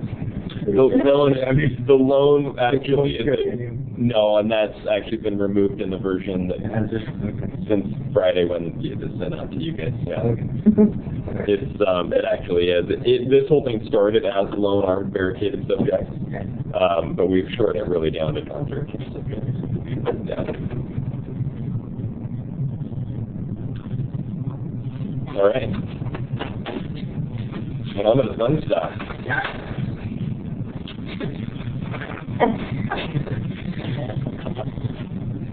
So, this is complicated. It's complicated, and yet it's also very, very simple. The state of Oregon makes this really easy on us. Because the legislature already said this is when you can use them and when you can't, and what you need to have, and so it's really That is very helpful. and it's very restrictive, and yet there's plenty of opportunity still within it, and yet the tool is amazing. For the money, how much better we can do what we do with that pretty remarkable and pretty inexpensive tool. So I'm making a push to try to get this thing rolling in one fashion or another, and part of that is after a long time of chewing and thinking and talking about trying to get a policy looked at, is doing that. Yeah. It's also most realistic that a pilot program is really going to be the way that do we have any hopes of getting city approval. As it stands now, the city manager has a directive restricting UAV use to the fire department only. So we have some barriers up the chain to actually being able to implement something as well.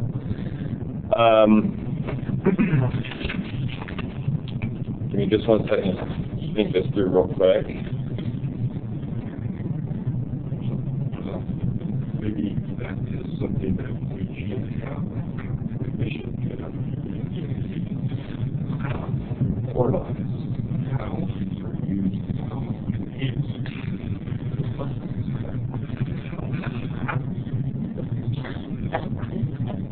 Well, some of that we'll get down to under 1208.6. I'm just trying to think if there's any more background that would help.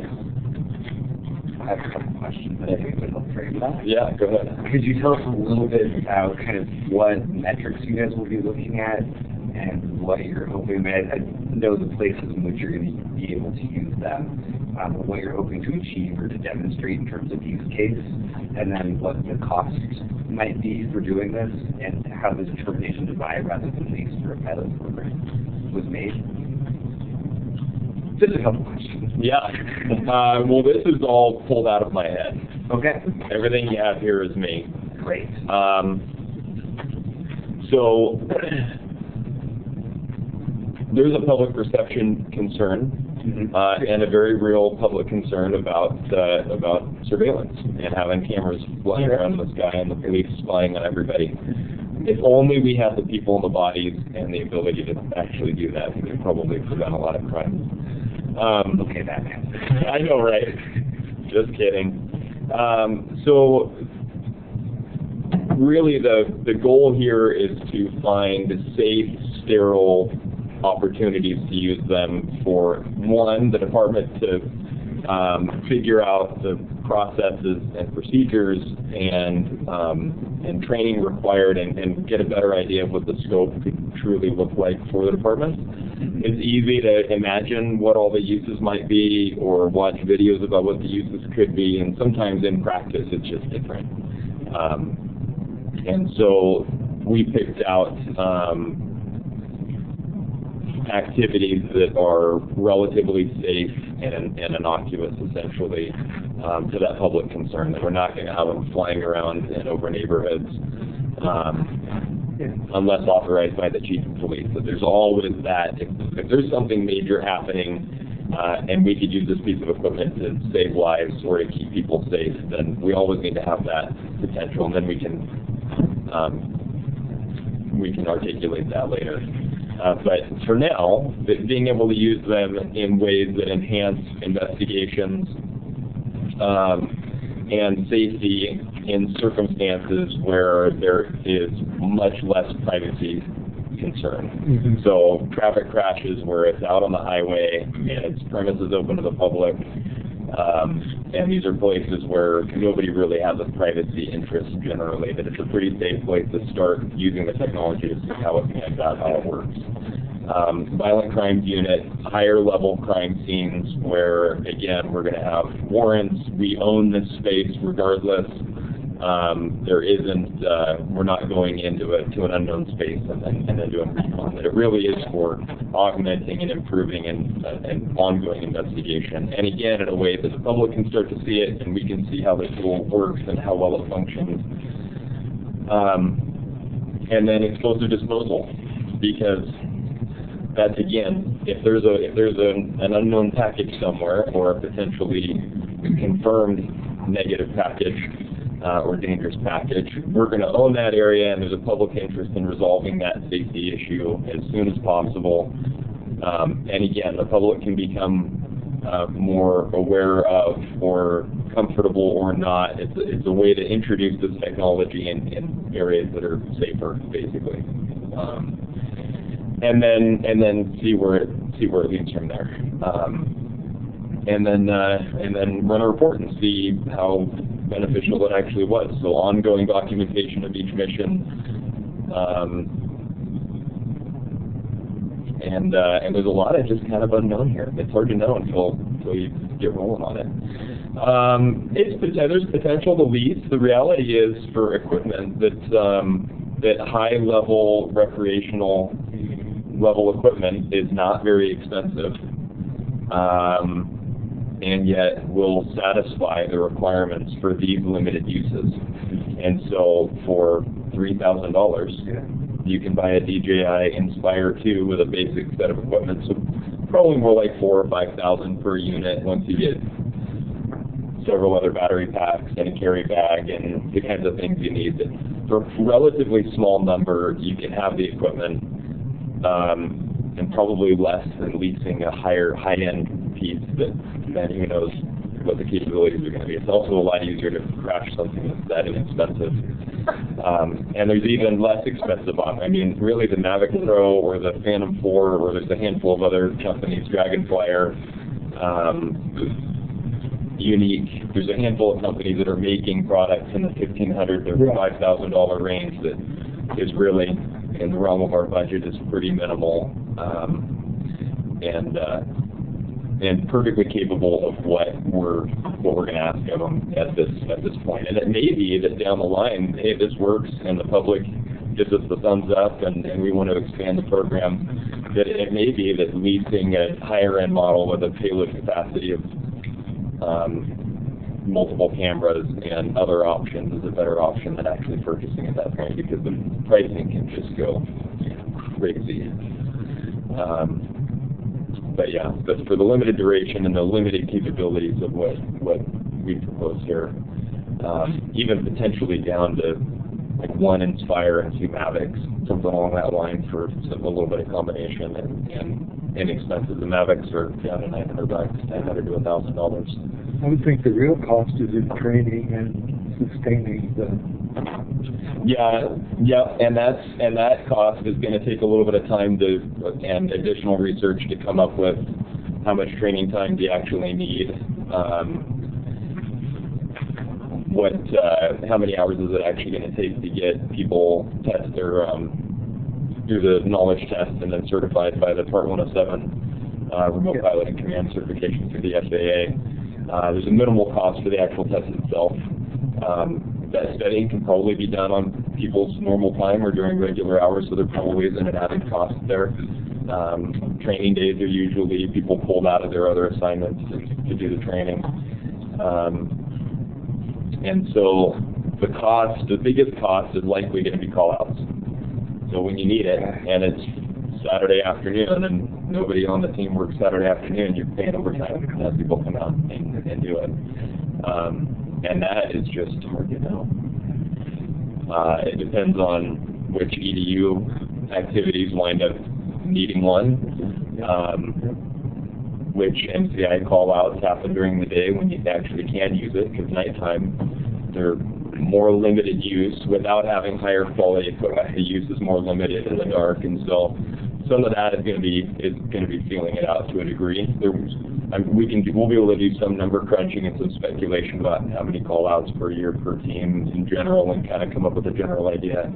But really, overtime is going to be the biggest. Equipment's pretty minimal. And really, we could kick off a program for what we're looking at here for probably $10,000 out of pocket. pretty easily. So what happens to the footage?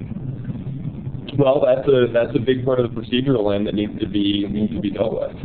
It's going to be really similar. Yes, it's more storage. Storage, yeah. I've had thoughts of seeing if we can somehow use the old Coban ICV servers that are slowly getting downsized as we switch to body-worn video. Maybe we could convert that over. You're not going to be video recording long sections of video. So it's going to be a lot of photos, and we have a digital image server, and photos are easy. And so the actual video footage is not going to be substantial, likely. But again, that's something that's just going to require some more research. We need to follow all the standard laws on maintaining evidence, the chain of custody. How we do that, whether the pilot actually takes the memory card and uploads it, or whether or not it's handed off to the investigator. These photos and videos are generally going to be handed off to the investigators. A suspicious device may or may not have a criminal investigation associated with it. So how long we retain those, that's all stuff that we'll need to talk with our attorneys and make sure that we're following all the public records requirements. So there are certainly some unanswered questions, and a lot of that is as we move down the line. May I ask what, because I don't understand what the visual observer's role is? Yeah, so it used to be more required, and actually what we can do now is just start running through it. I think we've probably laid most of the groundwork here. So the intro section, and again, this is I made this whole thing up. I've been over the last year and a half collecting and researching, and I've got piles of FAA manuals and the Oregon Aviation Manual and all kinds of stuff. Lexipol, I pulled from the Lexipol's policy, recommended policy, or whatever I'm having a blank in it.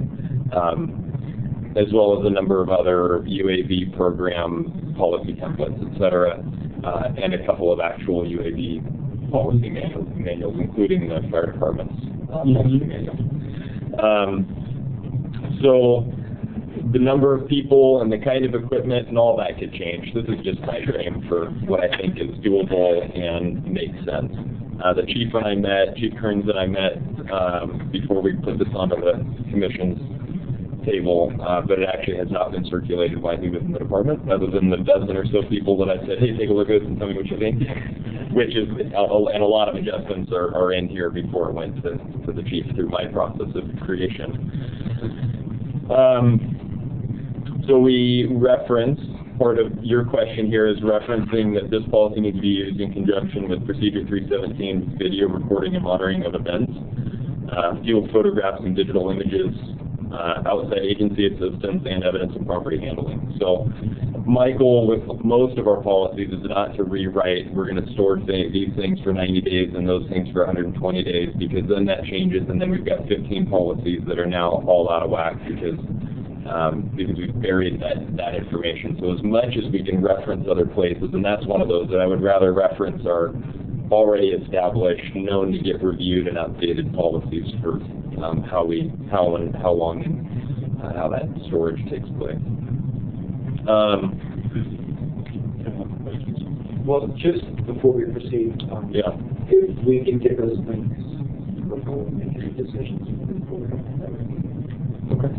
Sure. Just as far as the storage is. Do you have a concern, or what is your thought? Yeah, just long-term storage of any kind of thing to be used for, just. I mean, I have a lot of thoughts and questions about this. So. Okay. He wants to the policy differences. We can get you those. Yeah, and we could probably have all of these attached to the next section or send them in a link. These are all publicly available on the Eugene Police Policy and Procedures public website manual as well. And none of these are confidential in any way. And it's, I've had a lot of thoughts about whether or not we require that it's recording all the time. That can wind up being a lot of garbage, a lot of waste, a lot of hassle, a lot of expense. The reality is that for the uses that we have here, it's often going to be case-specific and uploaded as evidence as part of a case, as opposed to body-worn video where we record 90% of what we do and then it all gets filtered out. I would say 95% of the time for these limited uses, there's not going to be long active recordings. It's going to be specific video and photos in accordance with how we take photos with our cameras. When we upload, they upload in sequential order. We don't go through and delete this photo and this photo because it's blurry or because this one didn't really get what I wanted. I mean, once you start taking pictures, the DA's office gets A through Z and everything in the middle, or people start asking questions, what happened to that picture? And so there is a lot of this it's basically, you can follow the same procedures or policies that we have for taking pictures. NCI goes out with a camera and takes a bunch of pictures. All we're doing is remotely controlling that picture, essentially. So it's not real different in the purposes that we have, and maybe those questions become greater if we're using a front-arm barricaded subject. And maybe once we get to that point that we have those discussions about, well, we do want to have that recording all the time, and these few things can trigger that. But again, this is like Pandora's box, because the potential use for the technology goes into 1,000 different areas. And so in order to make this manageable and palatable, kind of try to rein it in. But it's certainly, I've been chewing on the storage and how and when and how often. And I knew Chief Kearns had wanted to move in this direction, and I mean, that's my concern, is that it's going to be something that's going to be really useful. And that really quickly can be something that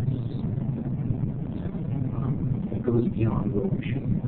And I'm a privacy person, When we do have those body-worn cameras, the officers are letting you know. Mm-hmm. So just which is again why we really work to limit the scope, so that we have the time to develop processes to ensure that we're protecting the public and that we're doing things right. The problem is we want to be careful because we screwed this up once and we could just lose it. It could be another 10 years before we have the chance to turn around. And so it's 100% in our best interest to slow roll into this technology in a thoughtful and safe manner. And some of those questions we just aren't going to have at this iteration quite yet. But certainly all things that we're chewing on. Yeah. Well, hence the pilot program. Pilot program, yeah. Pilot program. We're just going to see. Yeah, which I had to put in quotes because we say pilots a lot, and they came really bad. And are we training a pilot? Yeah. That's good. The policy is pretty down and dirty. Again, we put in there all UAS operations will be in accordance with constitutional privacy rights, and we know that is a significant concern, and it's right front and center that we have to uphold all of those rights completely and clearly. So definitions, I'm sorry, go ahead. I read a lot of the ORSs tied to this, 287, but I didn't get a chance to look at 120.8.5. Can you just briefly tell us what ORS that is? That's what you referenced in the policy segment. House Bill 2710 and associated ORS is listed in 120.8.5. 1208.5 is section 1208.5 here. Oh, okay. Within the policy. Perfect, then I read those. Oh, there we go. I didn't think we got that from ORS. Yeah, no. Associated and associated ORSs, yeah, they're just the ones that I listed out later in the policy. We're good. Perfect, yeah. I have a probably petty concern, but when I read it, it seemed like may be less effective was wildly general. It's like you could justify anything under that. And it's nicely restricted down below, I know. Yeah. Yeah, and it was kind of intended to be because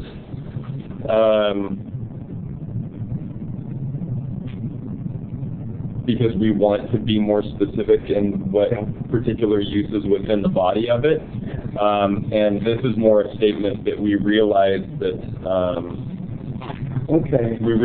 this may augment or better what we're doing. It's not an allowing we can use it if it's going to enhance. It's just that we recognize that this technology will likely enhance or be more effective in conjunction with other things we're already doing, and then spelling out the circumstances when we can. Unmanned aerial systems, UAS or UAV, they're used quite interchangeably between all the documentation. It basically means the same thing. In lots of places you'll also see SUAS or SUAV, small unmanned aerial vehicles or small unmanned aerial systems. And this definition came from Lexical. I looked at a couple of others, and it was kind of the cleanest, simplest, made the most sense. Pilot in command is the Part 107 certified Eugene employee, police employee, which potentially wouldn't be out of the realm of possibility that we have non-sworn people potentially in that capacity. You don't need to be a police officer to fly a little machine around in the sky. So would I be right to suspect that you might become a pilot? I might have an interest in being a part of this program. I might own my own. And currently be studying in my own time for the Part 107 certification. I hadn't noticed any seemingly personal interest. Yeah. That's great. Which actually got kicked off. My father-in-law sells forest real estate, and he started inquiring with me, and he'd done a little bit of research and is interested. And so I actually, a while ago, he and I started talking seriously. And so that's what really kicked me into gear and actually spurred me purchasing one. Was essentially able to look into that and give a practical reason to have a really cool toy. Yeah. Because I wouldn't buy one. There's too much money to buy just for fun. But to have a practical application. So yeah, I certainly have a vested interest and have about 3 hours of flight time with mine now just playing around. Such a Williams, say this, we are actually ready till some time. Oh boy. Yeah. Well, we've actually had a really good discussion tonight on that topic. Yeah. Well, why don't we just zip through and I'll give more explanation behind some of the sections and considerations, and if there's any major concerns that we need research or more on, we can try to ferret those out rather than having the smaller discussions, because we'll certainly be back on this. Visual observers, usually it's FAA requires that you're in visual observation. There are waivers that can allow for some flexibility in those, and sometimes that is having a visual observer. So it's beneficial, it's better to have one person that's just watching it and the pilot that can be looking at the FPV first-person view screen, as well as monitoring it. It's not required right now to have a visual observer, a second person. It used to be, but it's still something that's commonplace to have in there. Some of the drones, though, you have a separate controller for the camera, so you actually do have a second observer. Yeah, but this is real specifically on physically seeing it and being able to tell you, hey, you're really close to a tree, or you're backing into a building. Which that power line is. Yeah, exactly. But yeah, so the Inspire 2 by DJI has a first-person view camera facing forward and a gimbal-mounted second camera that can be remotely operated with another remote. So the pilot can be hovering and flying, and an investigator could be lining up the photos that they need and operating the camera. And that's a $3,000 machine. That's just incredible. I looked at the CCTV policy that the police commission went through to pull out privacy concerns. It seems like there's a lot of correlation between having cameras in the sky and having cameras in the sky. Yeah.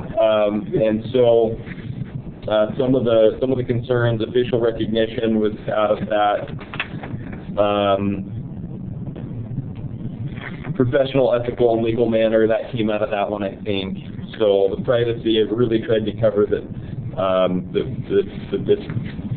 it's not optional, that we need to conduct our business in a professional manner and follow all the laws, all the rules. Requirements for UAS. So again, I'm hesitant to put in a big list of procedures on when and how and what, because this is an evolving field. The ORSs pretty clearly spell it out, but there's also a good chance that A, the ORSs, or B, eventually case law will be evolving this tool in the near to distant future. And so that's why, as opposed to a lot of our policies, I went to just listing the ORSs, and then it's incumbent on the team that they know what those are and they're following them in the application of the use of these. Part 107 is required, of course.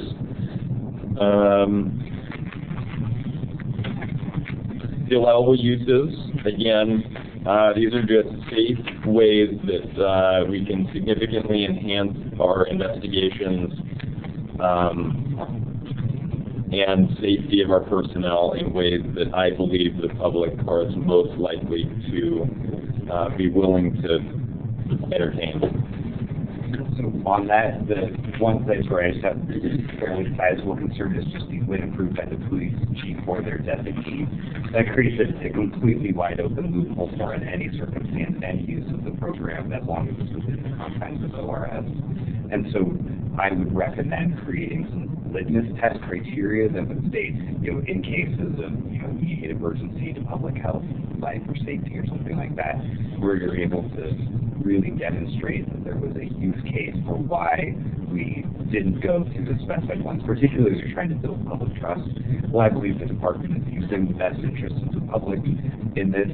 I think the public would be skeptical, especially those who are feeling marginalized by the law enforcement system, and if you're able to kind of set some litmus tests, and then in your reporting section actually talk about how you'll demonstrate when and if that was ever invoked, then you're able to really build that trust with the public. Yeah, it's a great idea. Good. And that really is what that section is designed for, so there's no problem with creating a little more, putting some brackets on that in some way. And this is one where I didn't have that section, and Chief Kearns said, hey, it would be reckless and irresponsible if we had a situation where we could save lives or significantly protect our employees by using this equipment, and then we have to be in violation of policy to do it. And so he wanted an extra caveat, and it really is for those. We've got the armed, getting them in the woods, and the canines out searching for them. And we could be having an overwatch over the top. If a gunman sitting in the woods, they'll finish out the beat or something like that.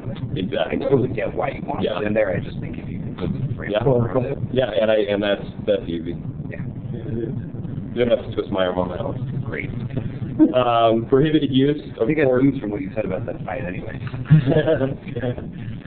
Prohibited uses, again, there's some similarities to privacy, but because of the importance of that, I've left it as it is.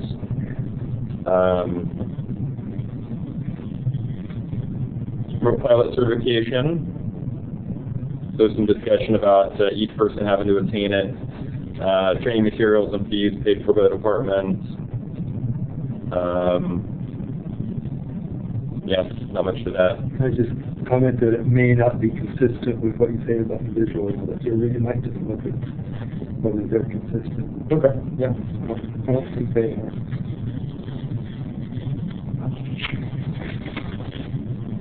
are. Team configuration. Again, this is my creation. These devices are really unique because there are specific teams that will specifically benefit by this piece of equipment. But it's a lot of our teams that could potentially specifically benefit. And so this isn't a technology with all of the concerns and issues politics, legal. We don't want every team having their own stuff and managing their own little. So it really does need to be centralized. You have one supervisor that's taking ownership and has responsibility, and specific people. But then those people need to be infiltrating those other teams. And so this is specifically designed here to pull one from EDU and one from NCI. So they're already bomb techs and they're already collisions investigators. So they know what they're going to need to see and what they need to do, and then they can train the other people. Ideally, in my full version of this, there's 2 from EDU, 2 from MCI, 2 from slaughter CNT, if we eventually are able to use them for tactical, and then 2 from patrol. So a total of 8. So you have plenty of bodies to be able to pull from at a moment's notice to get 1 or 2 or 3 to a scene. But then people that have the specialty skills of those teams for the technical part of things. Also might help with funding. You can use bomb money to buy bomb stuff when there's a bomb person that's using it, and NCI money to buy NCI stuff. And then kind of what we got to over about the data and stuff, part of the pilot program, because this is pretty substantial with a lot of questions, and difficult for one person on the side to just create this whole thing. And as part of the pilot program, it includes the creation of the operations manual, coordination of the waivers, creation of systems for documenting missions, ensuring proper documentation is submitted to the state, and the list can go on, and the lexible policy does go on and on and on, including figuring out how we're going to deal with and how much the data stuff. And equipment.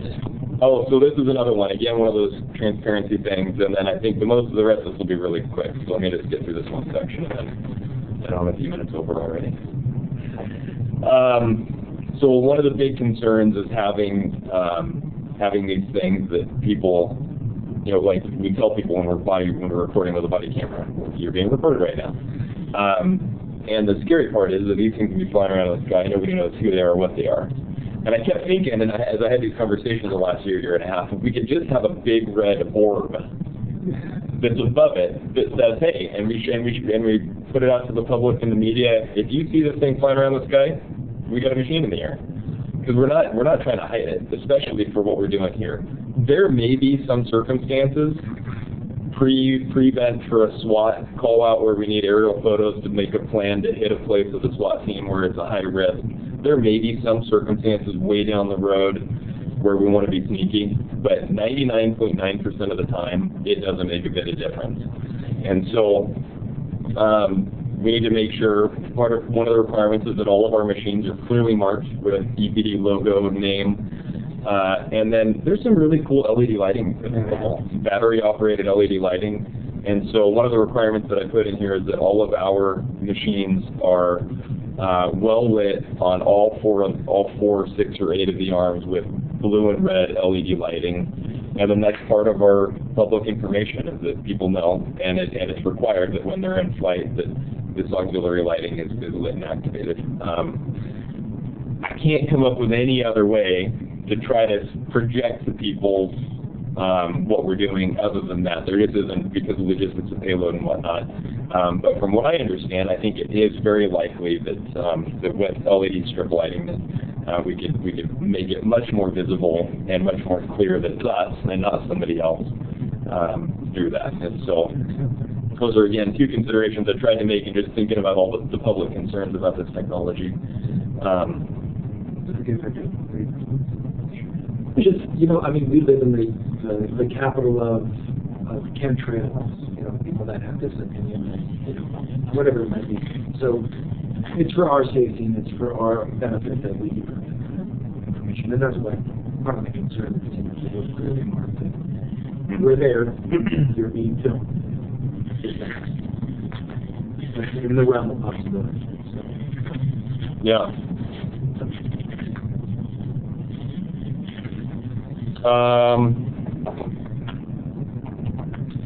From there, just mission documentation. All U.S. data will be maintained in accordance with standard EPD evidence handling and retention standards. And then at the end of the program, we make a report to the chief and decide where to move to plan B or not. Sell our machines on eBay.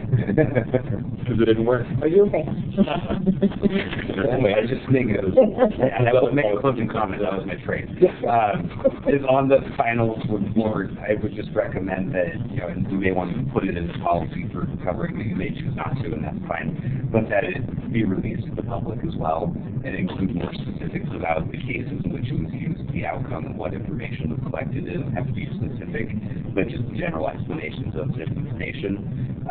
As you're trying to build that trust with the public that this is how we're using it consistent, I think making that as transparent as possible and really specific helps the public understand the way in which this is being used and why. How about presented to the police commission for review? Sure. And through that avenue, then we have the public component, but they even hold their feet to the fire even more specifically, and then it has to, the final report comes here for review. And this is a public forum, public meeting. I think we're only going to see positive things out of it, and so I would speculate that as much as we can be in the public eye with it, would be my motivation or the direction that I would want to take it, especially every win, every time it benefits, and then being able to talk about the number of suspicious packages we didn't have to send a person walking up on, and the handful of criminal cases that had better presentations because of having that bird's eye view. So, and there's some cool NCI software that made your collisions for being able to do flight patterns, grid flight patterns to create 3D models, and it's pretty neat. Yeah. Good. Thank you so much. I appreciate it. Yes, so this will come back next month. We appreciate it.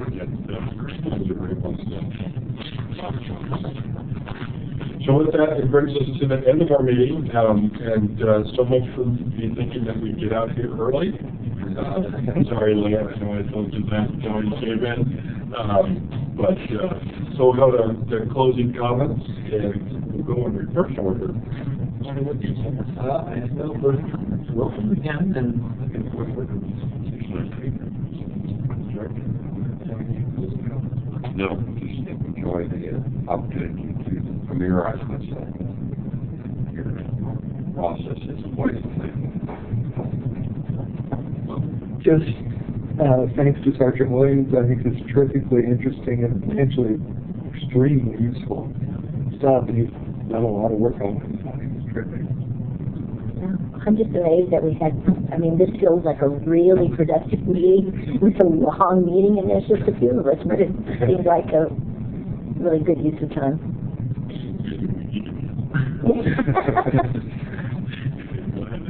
I have no comment.